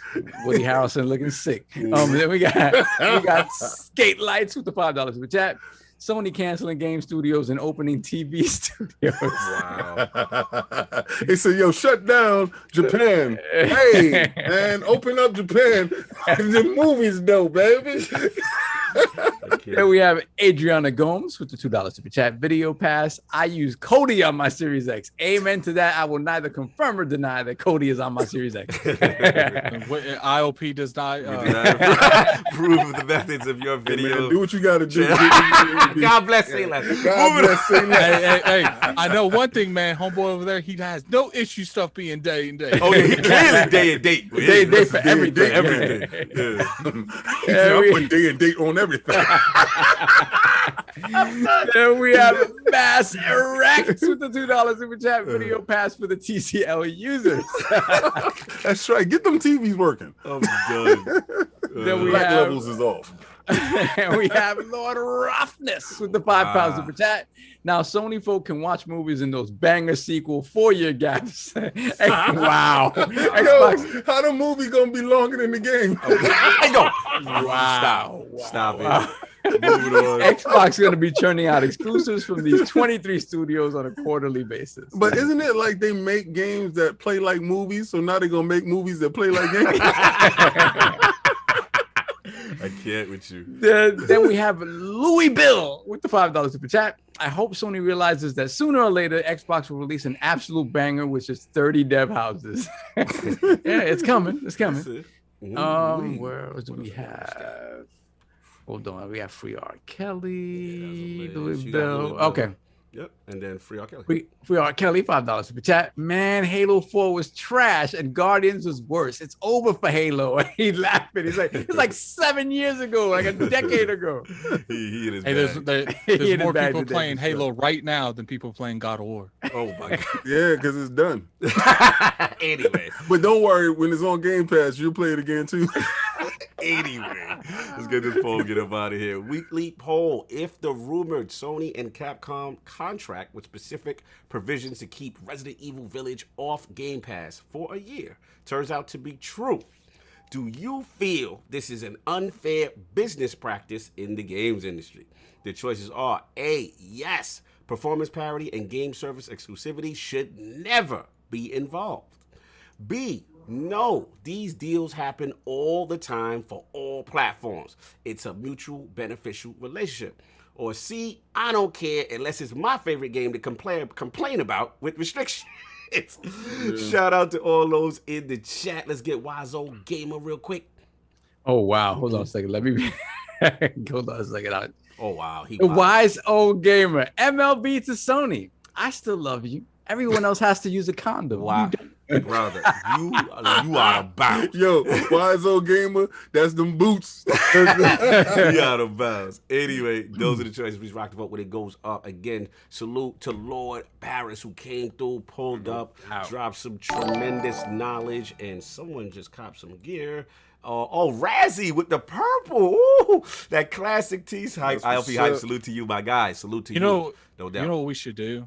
Should do because we've done a members giveaway. We've done a Patreon giveaway. You should do like if you buy gear from the store, like you get like a little thing, like a raffle. And give away something for that too. Yeah, we can figure it out. All good. Give it back to the realm. That's what I got. Again, shout out to Parris, man. He was tremendous. A lot of gems dropped.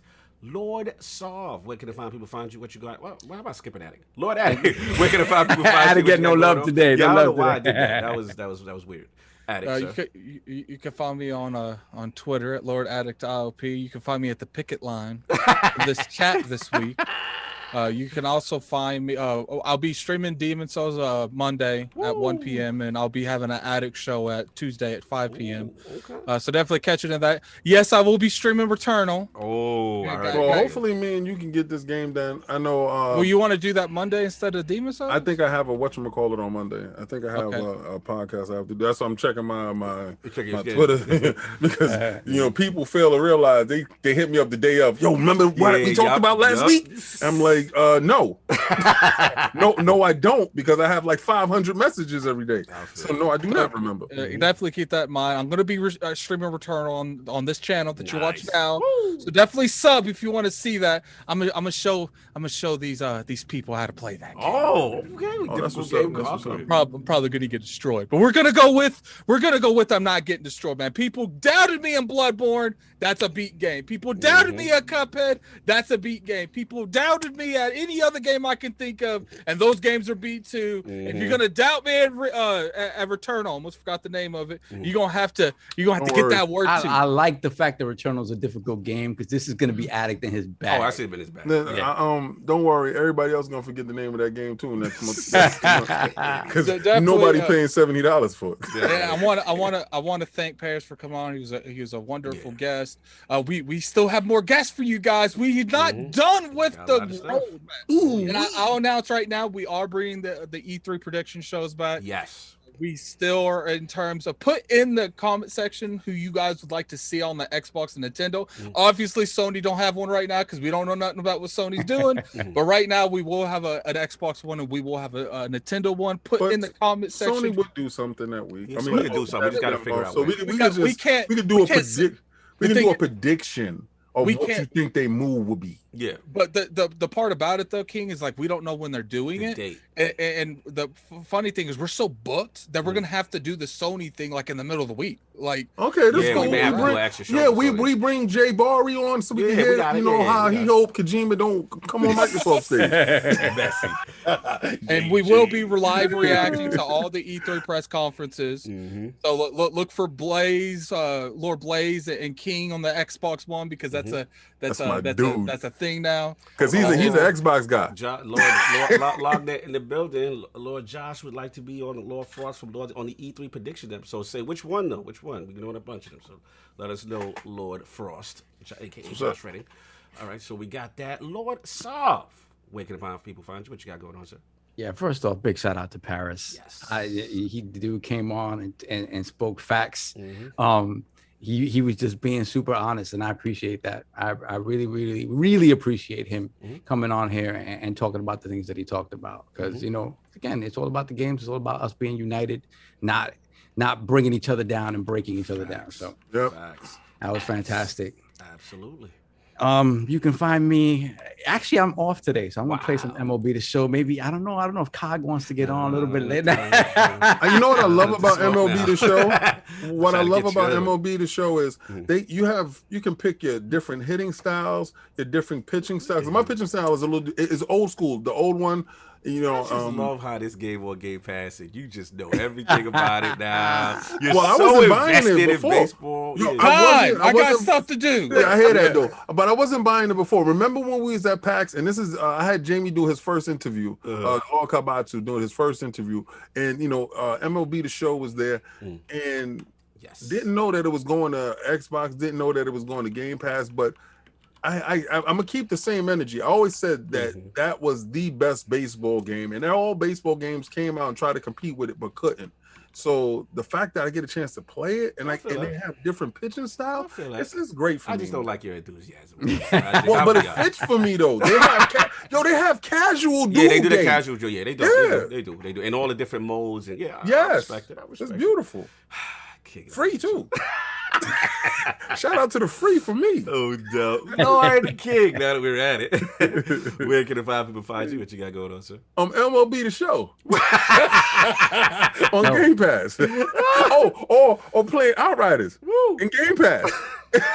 or doing whatever the hell I like in Game Pass. And where will y'all go be at? Probably in Game Pass. And if you're not in Game Pass, you're probably on PlayStation wiping the dust off your console. But listen, don't play it too much because it got a limited time only. That's the C-bomb. What is the C-bomb? You got the C-bomb. You got controller gate. It is a time limit on your game experiences. But I do say this. Find me on Twitter, King David OTW. I want to give a shout out to Parris because Parris came with great energy. Like he when he came in the room. So I come in every show with different music, different energy. So when Parris, usually I get there after the guest is there, but Parris came in when I was coming in, and he was like, "Oh, what's going on here?" But it was great to have him on, and I like to speak to older gamers, right? Because we have a lot of younger gamers, but to connect with older. I feel like it's the other way around. We have more older gamers on than younger gamers. That's fine. That's cool. Anyway. But I like speaking to older gamers and hearing their experiences because he told you he took the bus here. Talking that Florida. I did like to how he play broke his games and how he was a Nintendo dude, but Nintendo, Xbox gave him all that access. Yeah. And it's beautiful to see, and the honesty. So I really loved him on today, and it's gonna make me look deeper into what's going on because this is my first interaction with him. Yeah. So this is gonna make me look deeper into his content. No doubt. Man. Yeah, man. Sorry. After you go, I do have one thing I want to say after you go. Yeah, no doubt. Might as well say it now. If you want to get it off now. Yeah. No, it's got. Afterward. Okay. Well, let me real quick. I forgot to big up Fonz. He has a great interview going on right now, Chris Ganell. So when you leave here, head on over to Fonz's channel. I put that in the chat. Nice. Okay. Oh, sorry. You want to get? Yeah. No, we're good. Okay. And I think we do got super chats. We have 2 super chats. Okay, you want to read that now? Yeah, let's get them now. We got Stitch, $2 super chat. Addict Show is lit. Returnal equals Record. We had that lie. There is discussion some the other day. similarities. There is some Yeah, we had that discussion on Crossfire the other day. Then we have Mass Erect, $5 super chat. Much respect to the ILP. Love you guys. Stay blessed. Thank you, sir. You as well. Man. Yeah, again, tremendous show. Parris is on fire. And like I said, what we love to do, and like he said, just bring all different members of the community together, regardless. Like I said, if you're a gamer, we want to hear your story, as long as you're respectful. And he held it down, man. Tremendous advice, too, King. I felt he gave for people, like I said, who may be grinding and maybe frustrated. But we've even said ourselves, like, one of our things the Lords do, all of us. We've been on that show floor. We've been out there in the streets, out there in the people. King handing out the shirts, you know what I'm saying? Putting us in position. Addict out here really helping us with the content creation and what's going on in the space. And Solve, minding the clarity, making sure we're balanced. And as well as... And being forced to interview people. And being forced to interview people. Oh, no, like I said...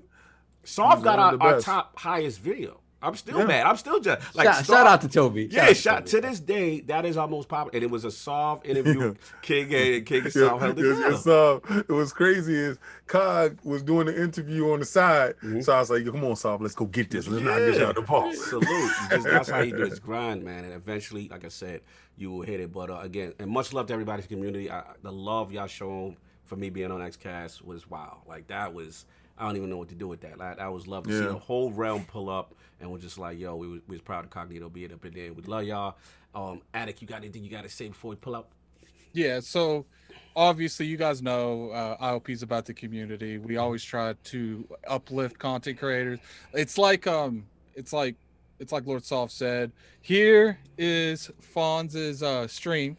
I want you guys to go in there and say ILP sent us. No doubt. Show them love. Go in there, hit that like button, man. It's really nerve-wracking to do your first show. Show him, and he on camera for the first time doing the show. Go in there and show him love. No doubt. Sure. So that's all I got, Soft Gat? Well, I don't know if you were checking the Discord. Lord Josh Redding. They kind of agreed that the thing that's being worked on can be... Okay, cool. So look, we're going to be doing this thing, the Lord's Minute, some really exclusive content that's going to be up on lordsofgaming.net. So please support it. It's going to be one-on-one style. We're going to be talking about the hottest topics. You're going to have one of us, your favorite Lord, or one of the writers. They're going to be interviewing us. Please salute and support. Is going to be something that we're going to be doing on the site. We want you guys to come to the site, man. LordsofGaming.net is fire. And we're going to have the Lords now, exclusive one-on-one with your favorite Lords. So you want to know what Addict think about them JRPGs? You get Addict. You want to know what King think about Game Pass? You get King. You want to know what Solve think about what's going on with these single-player games in the industry? Holla. And, of course, I might pull up, too. So salute and check that out. Lords Minute, lordsofgaming.net. Most likely every Tuesday and Thursday up on lordsofgaming.net. So check that out. Are we good, Solve? One more for Mass Erect. $2 super chat. Hit that like button, guys. Thank you so much, my brother. Appreciate that. Out. Everybody enjoy your Sunday. Much love, y'all. Peace.